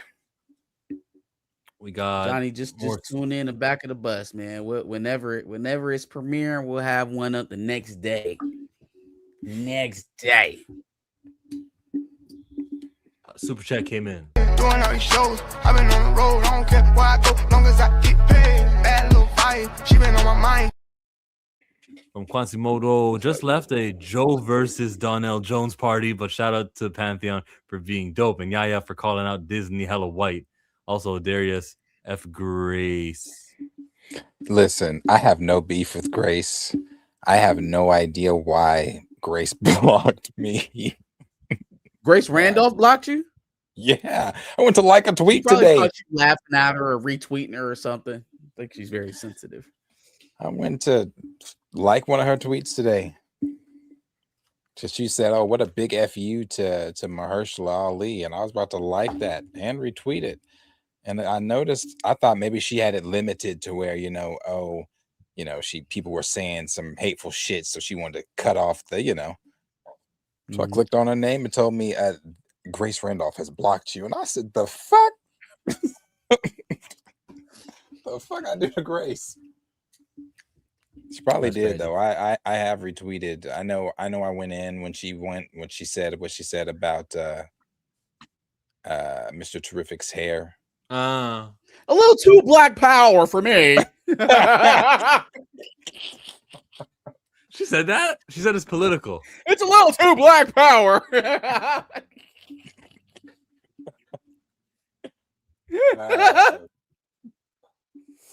Holy Yeah. shit. Man, white people just be wholly unembarrassed, bro. they just be walking through life saying shit like that. Woo. Jesus. Yeah. I don't know, but hey, maybe she's watched. Did Joe do I'm not a player or still not a player? Joe. I don't know. I've been here with you, brother. I don't want to be a player no more.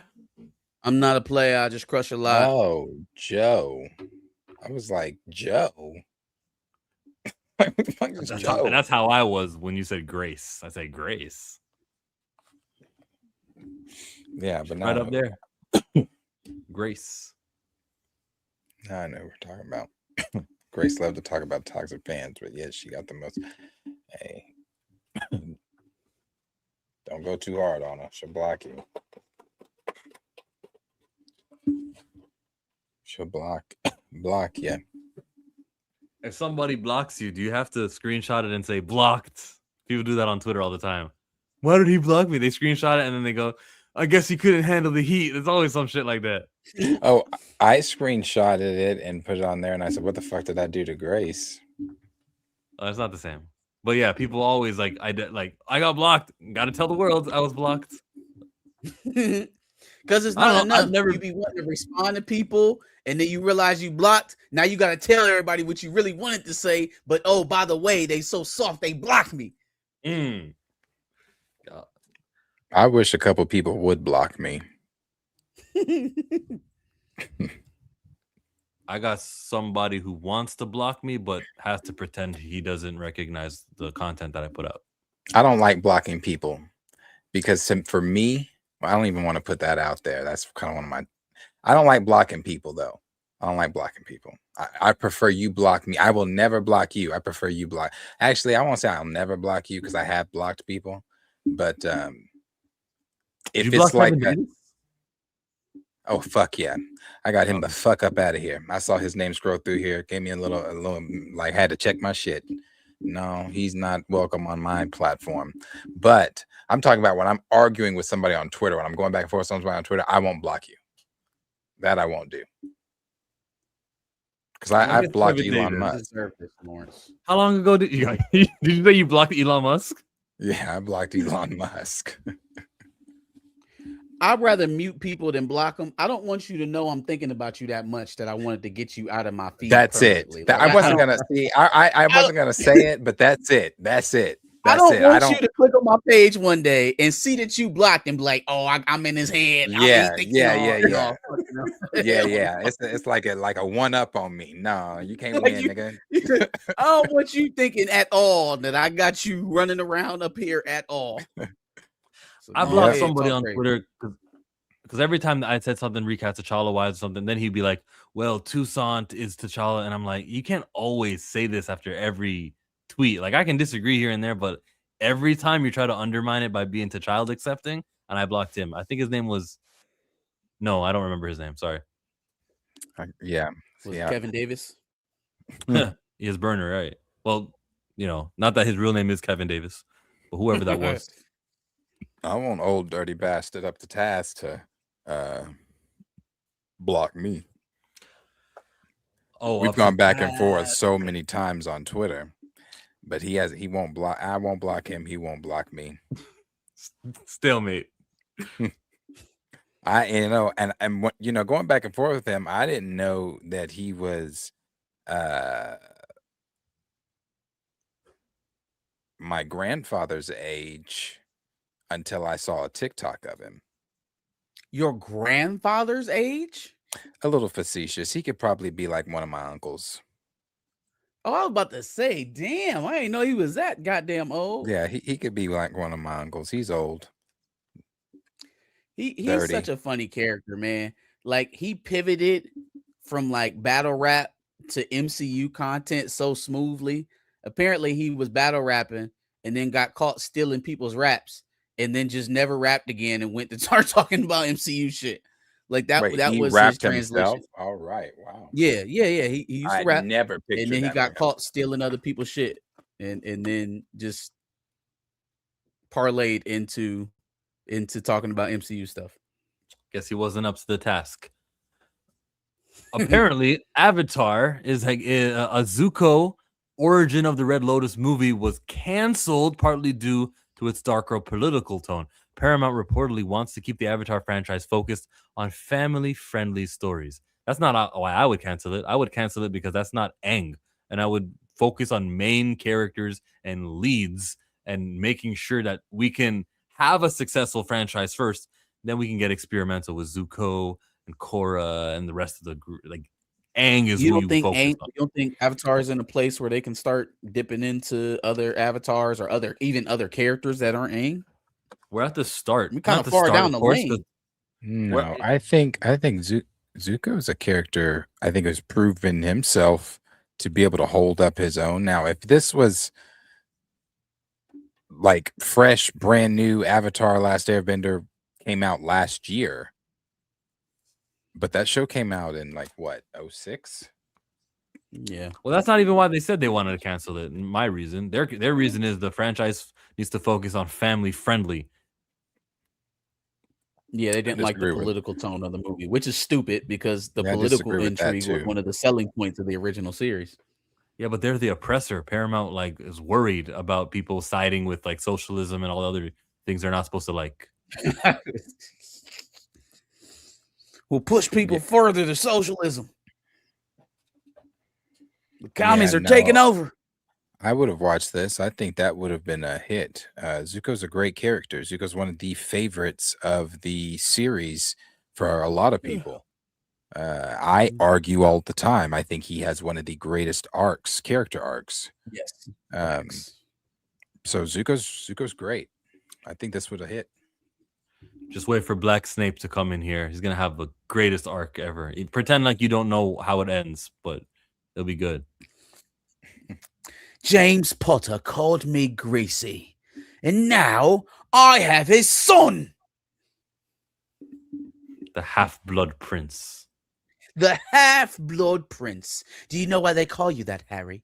Because I'm your real father. Because Zuko was supposed to be looking for his mama. I would have watched a movie about that. You can find the comic book. Zuko need a love interest for sure. Give him a waterbender. You got Mei Lee. What happened to Mei Lee? May. We just said there was fuck Ty Mei. Lee and there's May. Yeah, he liked May. Yeah, but I don't see her in Legend of Korra. We don't know if he actually marries her and has the kid that he has. I would almost. We don't see him having a life outside of his interactions with Korra and the other group, so we don't know what he got going on at home. Mei Lee I could saw be that sitting his up there daughter waiting for a becomes- hot bowl of water, put his feet in. In Korra, Zuko's daughter becomes the Fire Lord, and he kind of like retires. In Legend of Korra? Yeah, in one of the later seasons. How many seasons did Remember Legend that. of But Korra I have? only have one watch of Legend of Korra. Yeah, I don't remember that. It was like 3, right? Didn't she have 3 seasons? 4. 4. Yeah, it was 3 or 4. I remember they had a couple of them. A few. Okay. I mean, it still could be mainly. It don't mean he don't have a wife. It just means we haven't seen her yet. But you're right. You could queue him up with somebody else if you wanted to.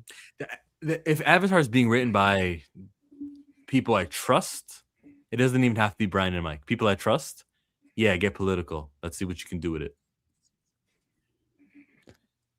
And did that newest trailer look like people you trust? I was okay with it, but they didn't really have dialogue and stuff. It's just a mystery of how did Korra die and the status she left the world in. I'm really not. I don't have enough information. I'm not saying yes or no. How did we go from the animation on the screen to what they previewed in that trailer?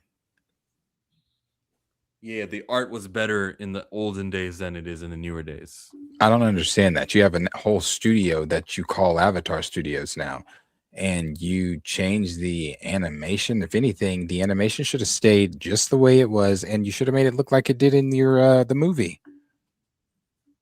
Same thing. Yeah. The movie looked gorgeous. Yeah, the movie looks good. The movie looked beautiful. Like, and then to have this, it feels like it's a different. It doesn't even feel connected. This feels like a Visions type of project, type of animation. And we're due. That's coming in October, right? A lot of good stuff coming. What are you talking about? The new Avatar series? Yeah, the one with the third Avatar after Korra, whoever that is, Pavi. That I'm interested in seeing that, and I think it's a weekly release, so that's cool. And I'm interested in seeing A Different World, which will probably be a binge drop because it's Netflix. I'm interested in seeing Lanterns is ongoing right now. I'm hoping for the best. This is actually like a good time period right now for television. Actually, that's a fact. There's some good stuff out. Vision Quest. I'll watch episode 1. Listen. Hey, I want you to eat your shit when Vision Quest is great.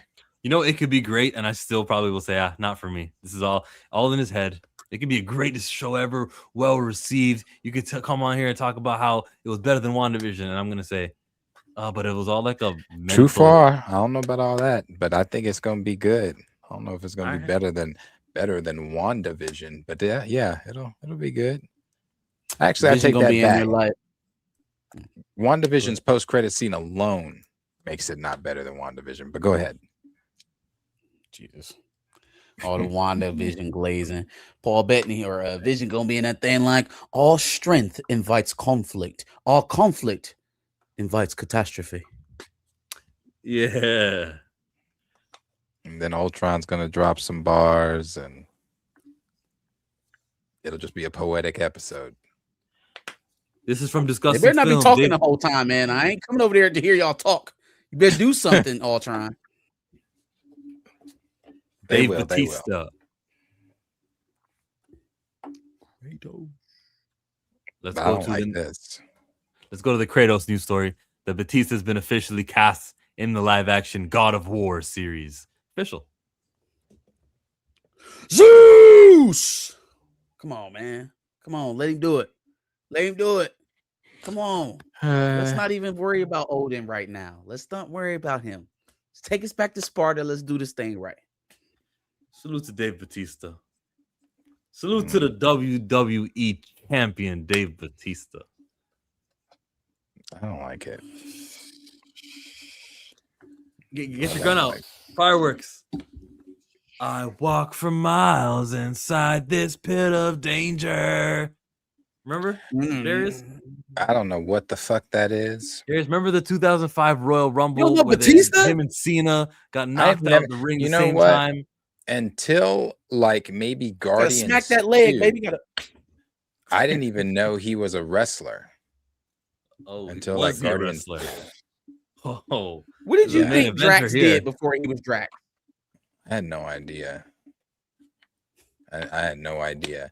I know I don't want him to do this. I wish he'd stay Drax or maybe go back to wrestling. But I don't want him to be Kratos. He's not Kratos. And I don't care if I haven't seen the performance, because I know that's a lot of people's. I don't like it. I've seen him as other people. I feel like he's just gonna be Drax. Boy, get over here. Like a more serious Drax, a Drax that's not playing, a Drax Yeah, that people actually take serious. Yeah, but his voice and everything is just gonna be. He's like, oh, I've done this role. It's just serious. Oh, I can do that. It's not too hard. That's appealing. I mean, who else were they gonna get? Who else would you rather them get? I don't know. At first, I thought Christopher Judge, but you know what? I went and picked this up. This bad boy. Went and picked this bad boy up last week at my local, one of my local collection stores, and the dude said we were talking about Apocalypse. We were talking about the X-Men casting, and it's the owner of the place, and he was like, I told him, what would you think about The Rock as Apocalypse? He was like, blah, blah, blah. He's like, maybe, but not really, because, he comes with all those contract restrictions. Like, I got to win this many fights. This person can't do this, blah, blah, blah. He was like, who would make a great Apocalypse? I have to have white children. He said Christopher Judge would make a great Apocalypse. And you know what? I see it. I don't know why y'all so sleep on Christopher Judge. I still wanted to put the gray paint on Christopher Judge and make him Kratos. Y'all over here talking about he too old. I said Have yes. You seen Christopher Judge? He too that old. Was old. Tina. That was Tina. I agree. Somebody need to get this man. But I could. He's got the facial structure to be Apocalypse. Could you imagine him saying the whole ants line that Bo gave? Imagine Christopher Judge delivering that line on the big screen. Nah, I need a FBE to play that role. A what? I was about to say a who? A foundational Black Egyptian. Goodbye. I need a Nubian actor. Never mind. Yep, we'll just leave that one where it lies. I'm so happy that Maya Boyd is actually from the United States, and like that's right. I told you. I knew you was gonna be on my side on that one. I knew you was gonna be on my side about that one. I knew it's not that I'm on your side, it's that we're avoiding that conversation. It's not, I'm not like in favor of it, because like yeah.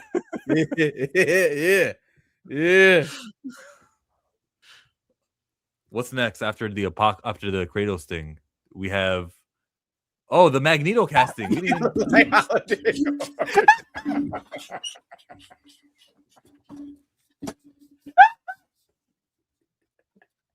He looks like Holiday Heart. Hey, do not ever disrespect Christopher Priest, Christopher Judge like that ever again. No, I can't unsee it. Don't disrespect Christopher Judge. Oh shit. Don't you ever disrespect.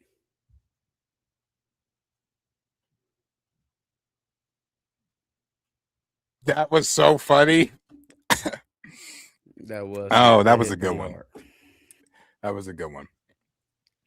That was a good one. That brought up that scene. Him crying. Oh, damn.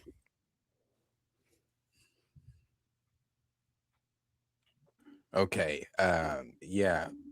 But yeah, no, Dave Bautista as Kratos, I guess we'll see. We'll see. Who knows? I might like it. It's better than Ryan Hurst. No disrespect to Opie, but it's much better than Ryan Hurst. Yeah, I didn't like that one either, but yeah, it is better. After those pictures came out. Is the Loki kid CGI? No, he's a real person, but I think they should just delete him. They should just, tell him they'll call him when they need him. Because that in the picture they released with Ryan Hurst, he didn't look real. I was like, oh, so they're using a fake kid? No, like I know they casted a Atreus for sure, but I don't. Maybe they CGI'd him that scene that they took the picture. I don't know. Chill, have you not seen Holiday Magneto? Heart? No, I don't think he got that one. Holiday You never with Ving Rhames. how do I explain it? It's about Ving Rhames is in it, and it's about a man named Holiday. He's a feminine presenting, like I don't want to call him trans, but he's feminine presenting. Christopher Judge looks like cross this. dresser. Okay. You guys are rude. Damn.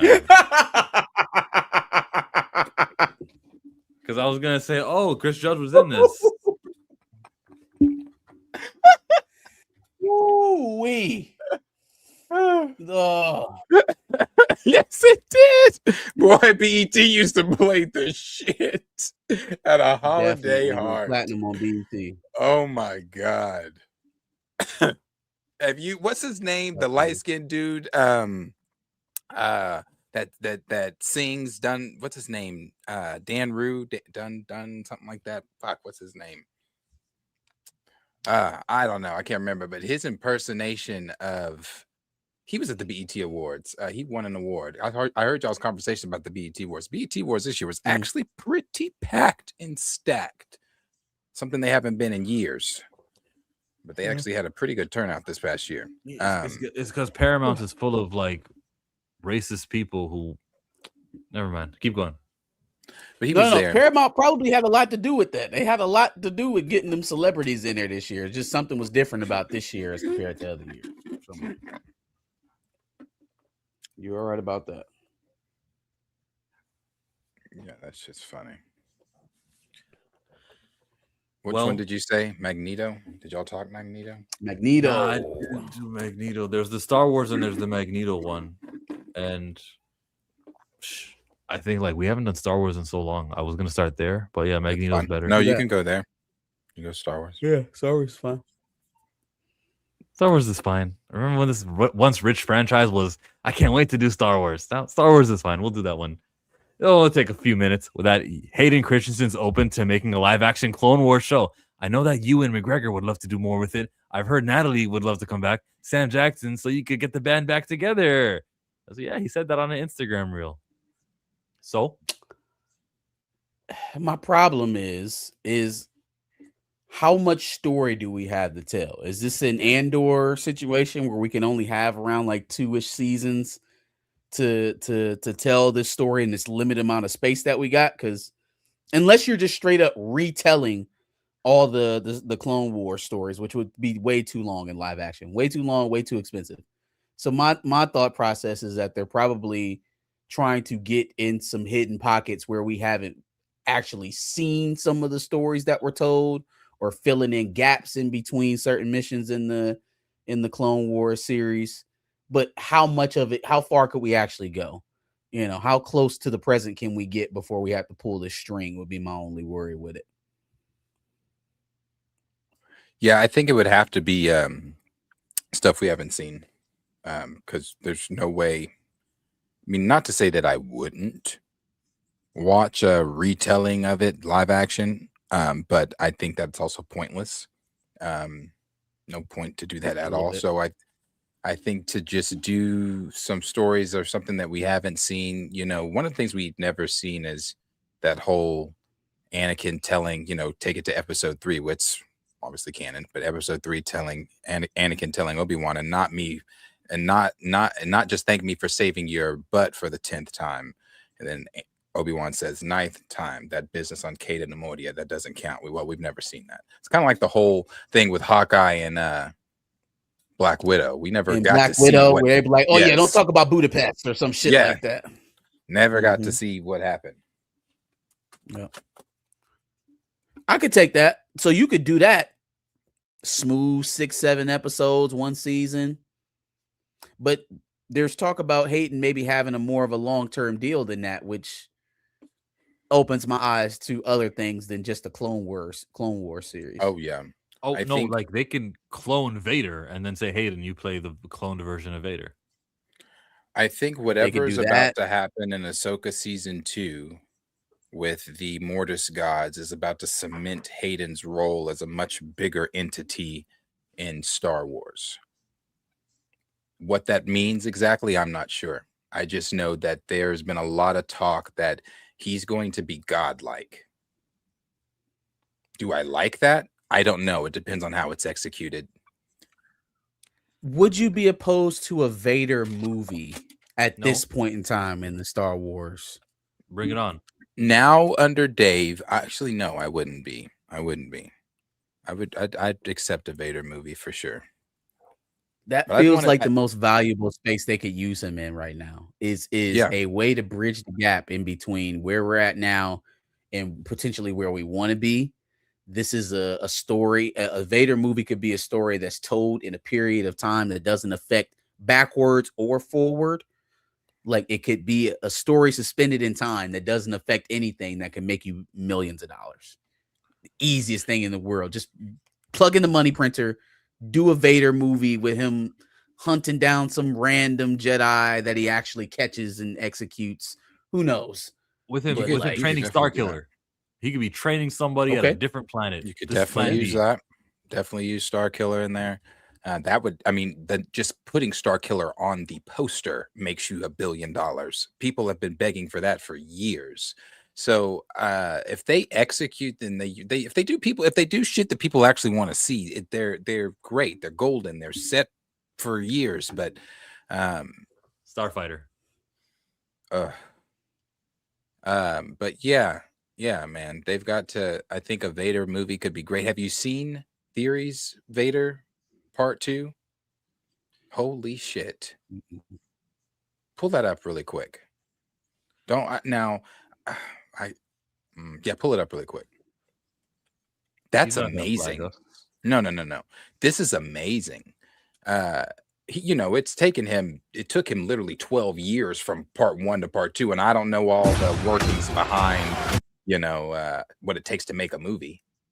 But I hope it doesn't take 12 years for part 3, because this right here, this shits on that part 1. Why is there an ad playing before the fan film though? This is 21 minutes.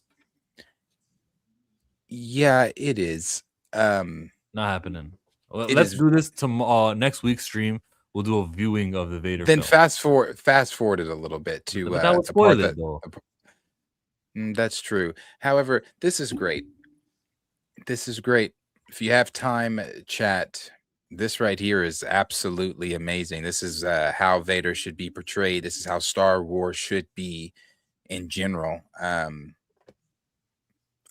Hats off to Theory. Your hat's still on. But the one thing is, he does understand these characters. That is one of the reasons why the Vader, that Vader show, or whatever you want to call it, looks and feels like Star Wars. Some good and the biggest compliment to give him is he uses so many different species as Jedi. We're not just seeing human Jedi. We're seeing everything. So it's great. It's great. Wow, the fan film is getting aliens, but the main ones seem to always have humans. Wow. So many aliens in this vast universe, and we just keep ending up on places where there's a bunch of white humans walking around. White humans? Yeah, about a bunch of white humans, a bunch of white Homo sapiens. Why are you making this about race? Star Wars still on life support. Unfortunately, yes, it is still on life support. Until further notice. X-Men fans know who they want to play MCU's Magneto, but it could be controversial. Wait, I'm not reading the right article. Sorry. You sent it, didn't you? No, I don't know if there's an article for it. There's just I'm sure you can find. Yeah, like go to comicbookmovie.com. Yeah, hold on. For Mag. Let me see. Hold on one second. Mm-hmm. Who's being considered? They said Matt Smith. They said Henry Cavill was on that list. There was another name. Henry Cavill, Matt Smith. No to Henry Cavill. Yeah, y'all not feeling the Henry Cavill Magnus? I'm feeling it. I'm saying Chill said no. Yeah, I'm saying yeah, no. I'm not mad at Henry Cavill Magnus. He would actually look like How the old's Henry giant-sized Cavill? X-Men version of Magneto. Okay, Henry Cavill's what, 37? Sure. Yes. I don't know. Henry Cavill's 43, actually. He's older than I thought. I'll say 37. Fine. He's right there with think Professor X. That's actually perfect. Yeah, because Professor X is like 44. Really? Yeah. Chris Rabbit. It's like 40, 43, 44 years old. Get that real giant size X-Men iteration. Souped up Magneto. Yeah. I think it'd be dope. I mean, we've already seen him with hair like that in The Witcher. I think it'd be dope. Could you imagine him doing the? I think it'd be dope. He looks like Magneto, but I'm not mad at the Lee Pace one either. Lee Pace, that was the other name, Lee Pace. Yeah, I'm not mad at the Lee Pace one either. Matt Smith, nah. I'm not. Matt Smith is the best actor. Now he's the best. He is a out of the very good actor. I just don't know if I could. Matt Smith is. Magneto. Oh, come on, Charles. They're beneath us. They're meant to serve our ascension as Homo superior. I could do Matt Smith. Pause. I could go for Matt Smith as the as Magneto. You're gonna pause that, but not Homo superior? Okay. At least Homo superior is like a comic book term, you know. I could do Matt Smith is pretty blatant. They say it a lot in the Iceman comic.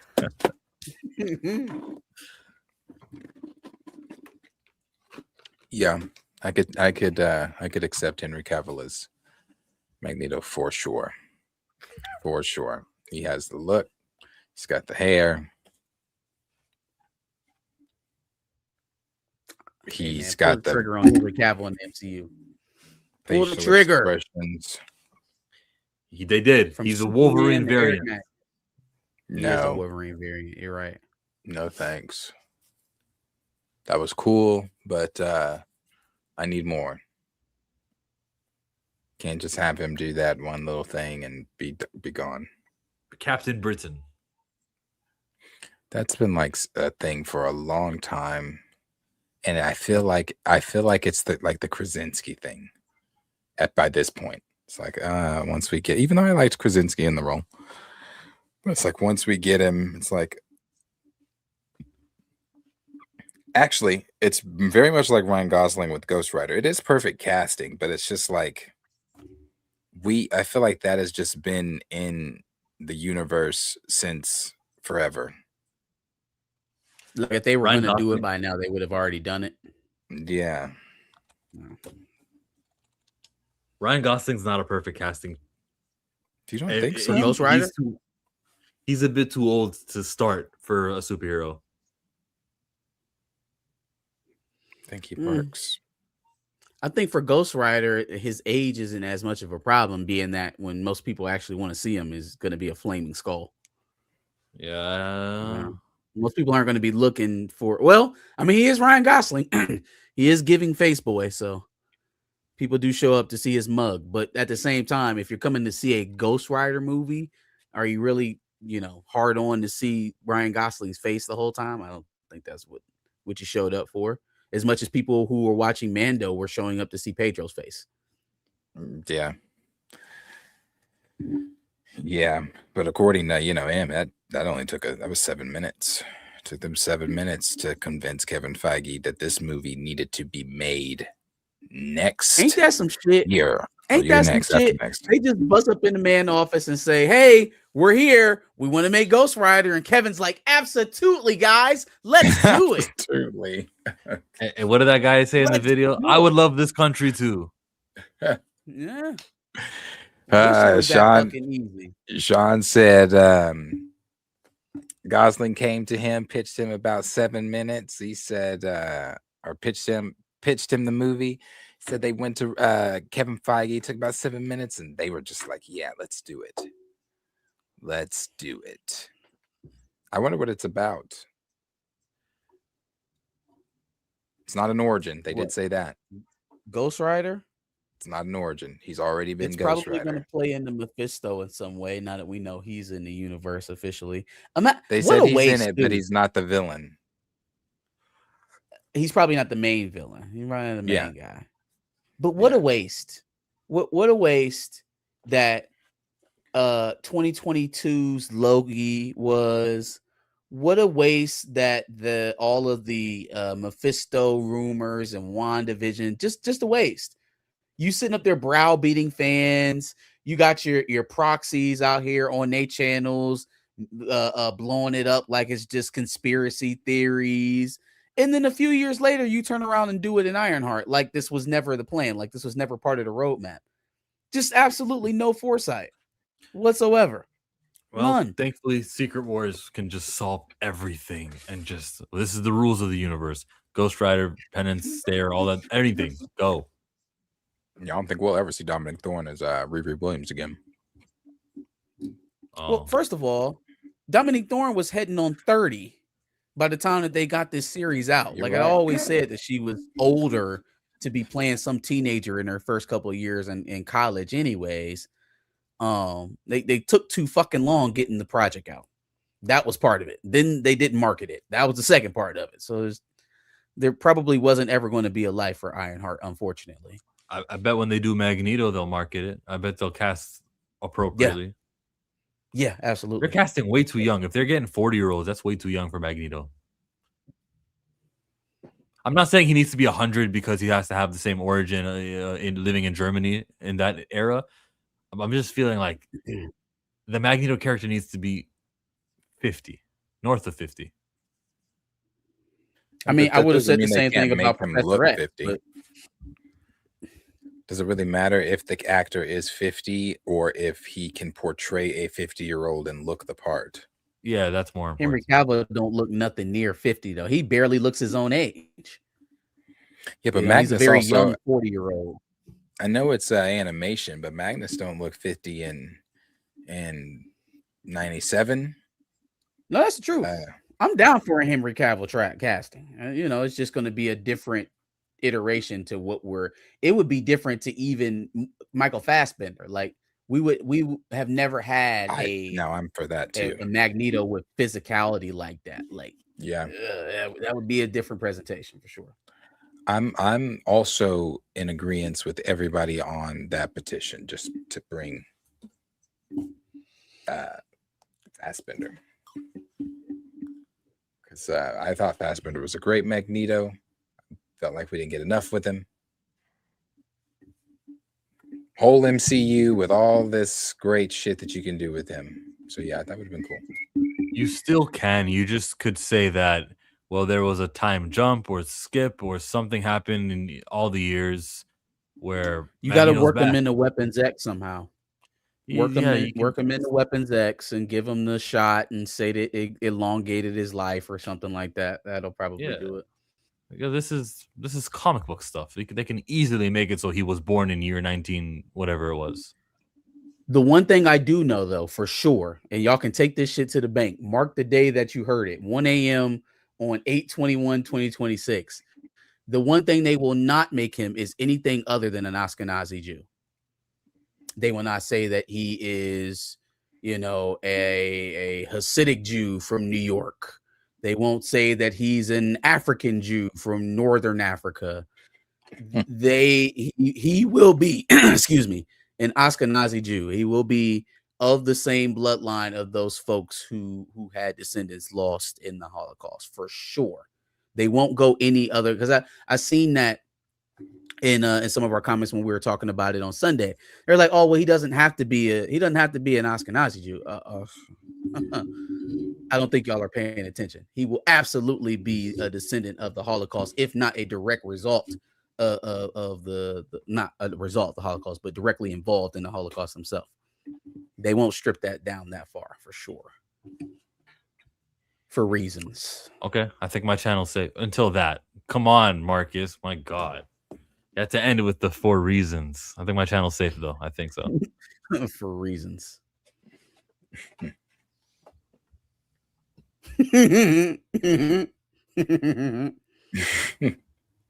Oh, what's her My name? people came here in 1948.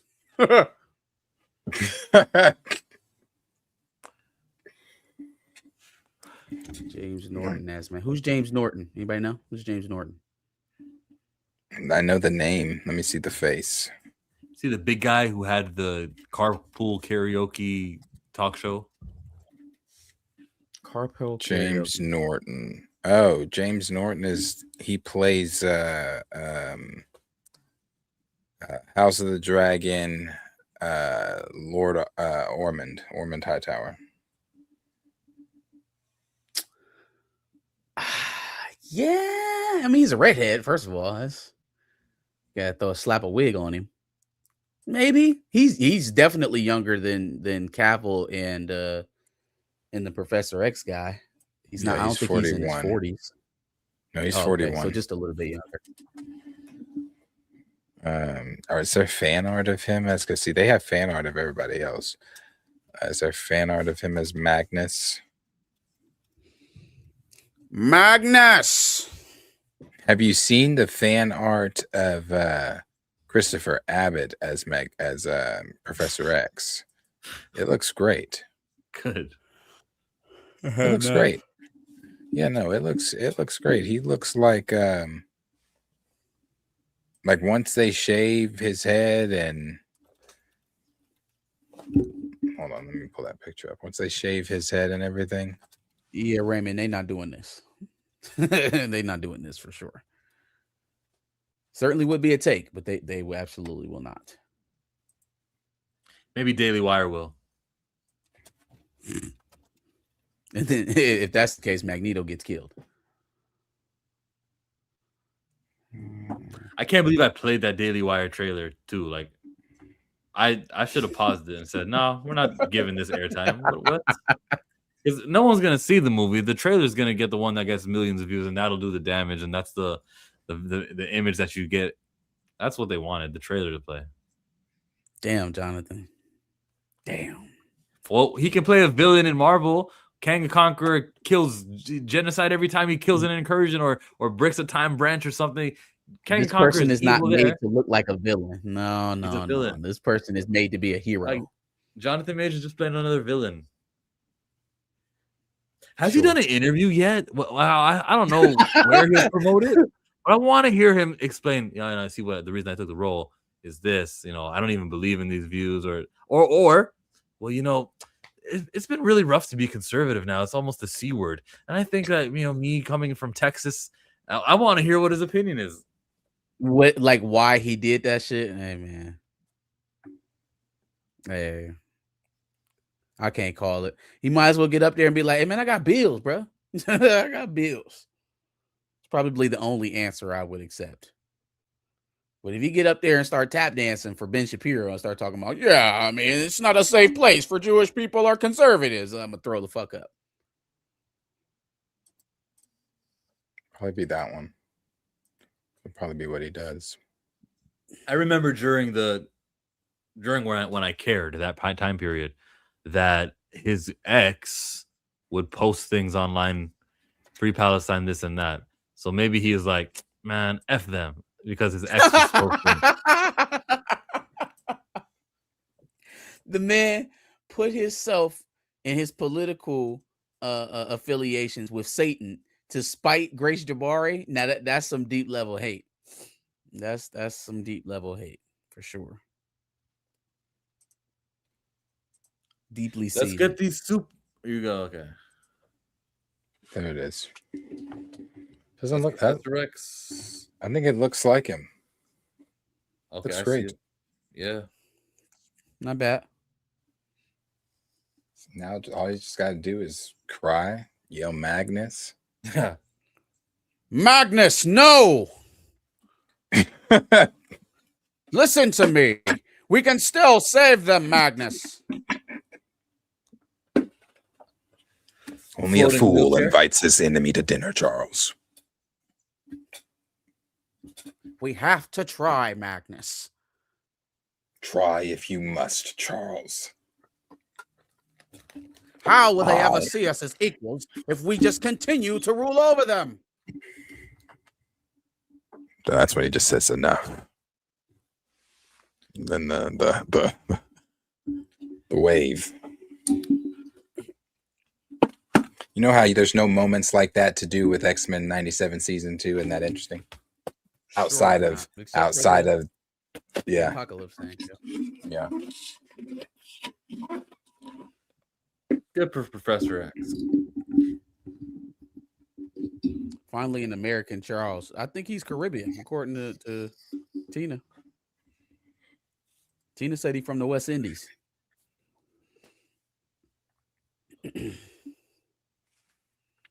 I'm tapped out. Let's call it a stream. You have supers. Let's make sure that the paying customers get seen and call it a stream.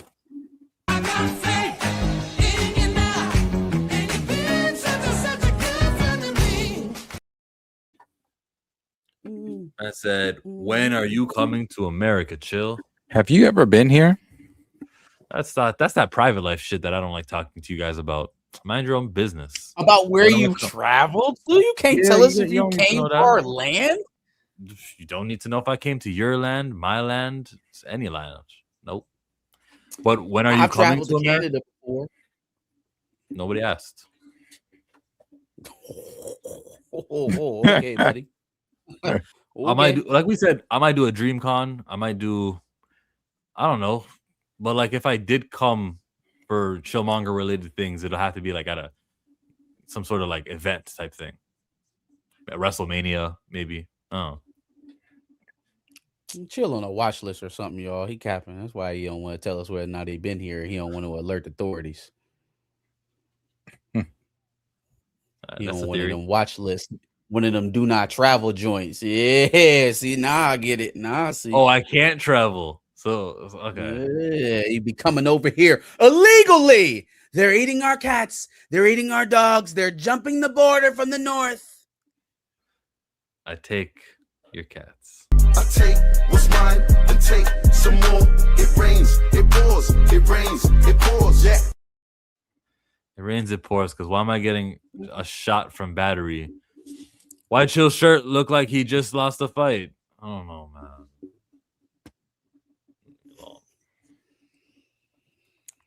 man. Now, what does my shirt look like? Okay. Who's laughing now?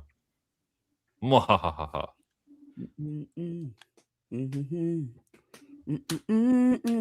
Let's do another super chat.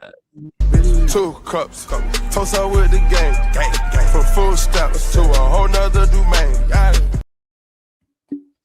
This will give you respectable. I want to live in proof. So, 100 miles gonna $1 million overdue. Houses looking like the same as humans. Age doesn't apply to me the same as humans. Where is that written? Yeah, I was about to say, I think, well, maybe they age differently, of course. Like some age slower than others. But 100 years old is 100 years old. Like when Magneto is 100 years old, he looks 100 years old. You know.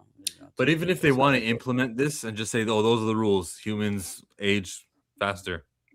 Okay. Thor ages slower, right? Thor's supposed to be 1,500. But Thor is a god. He's not a human. He's not a human. He's not a human being species, no. He's an Asgardian. I don't like to say the word god. Jesus. A deity. An omnipotent being. We're talking about Jesus. No, he's a god. Thor's a god. In the mythology that is Marvel, he is a god. In the mythology that is Norse mythology, he is a god. Yeah, but it's not descriptive enough for the conversation we're having here. Like, he's another species. No, it's very descriptive enough for the conversation we're having here because we're talking about Marvel. What do you mean? We're talking about Marvel. Marvel is, and he is known in Marvel as being a god. So it's descriptive in what we're talking about because it's a part of his identity.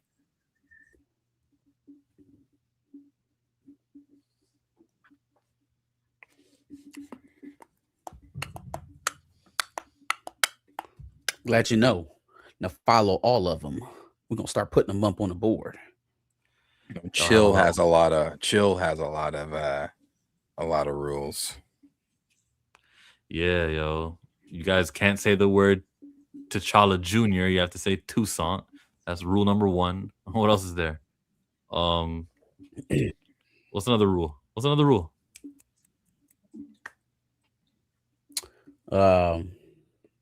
Pre-order your no comic race book? swaps. No, Yeah, no race swaps. It's a good one. Yeah, the usual. If you a secondary black character in a franchise, you're not allowed to have your own book. You better get in fucking line and appear in the main title.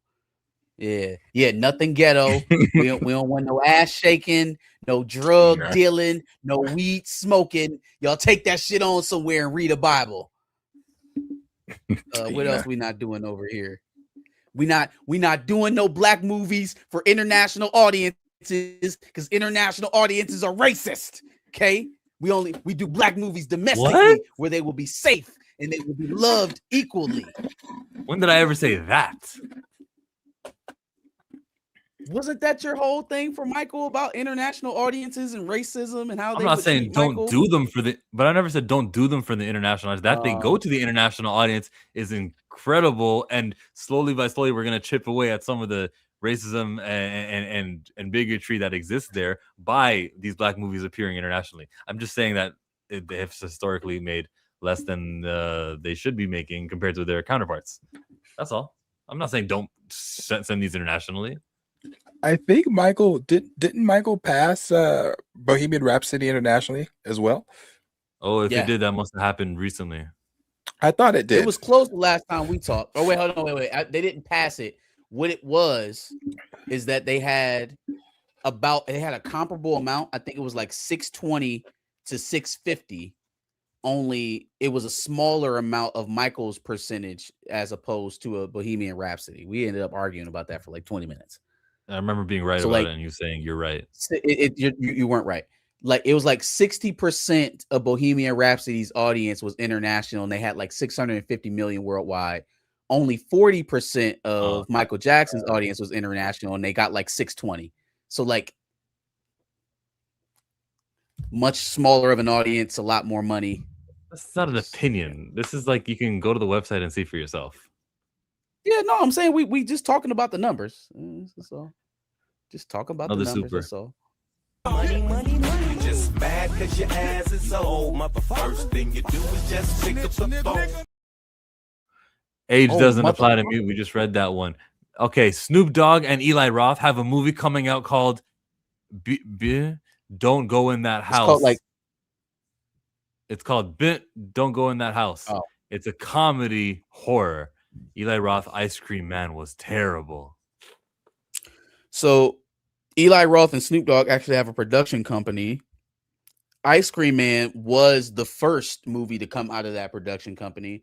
I'm guessing Bitch Don't Go in That House is the second one. Let's hope that one is better than Ice Cream Man.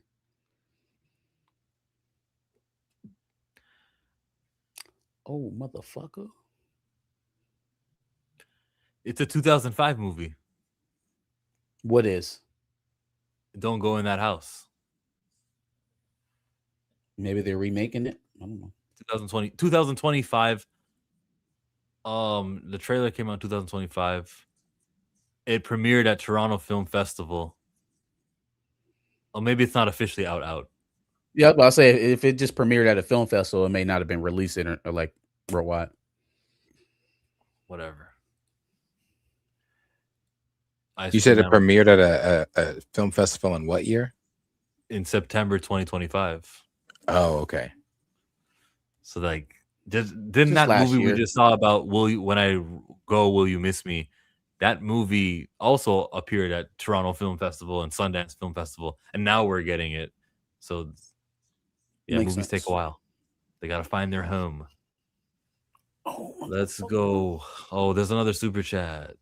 Lap popping on ring, ring, ring. Count money while it ring, ring, ring. Trap jumping on ring, ring, ring. He got 2 fly. So mutants been around the whole time? No explanation? Secret Wars. Secret Wars is about to just come here. That's what it seemed like, dog. We're gonna make the universe. That's what it seemed like.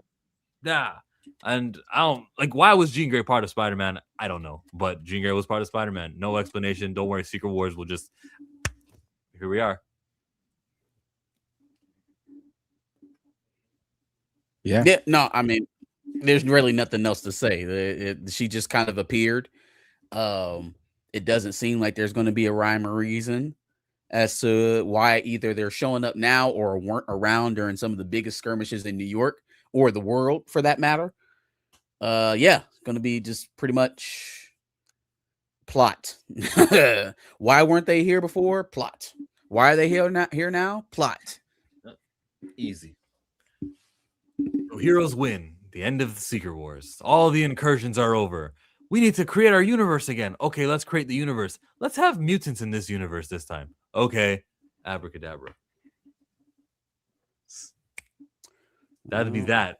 My name's Chill. Go read a comic book. Go pre-order your comic books, because every book has a final order cutoff date. And if you don't tell your shop before the final order cutoff date, they don't know how many to bring to their store. And then the day that the comic book comes out, people are going to come to the store saying, I want the comic book. And then they're not going to be able to get it.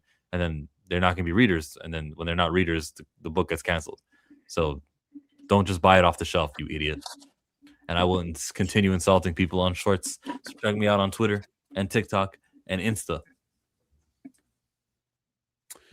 Catch me outside. Catch me on Sunday, 4:30 on Back of the Bus, Dubs and Nails, Behind the Cape. Come check us out. Save the cheerleader, save the world. R.I.P. to Hayden Panettiere.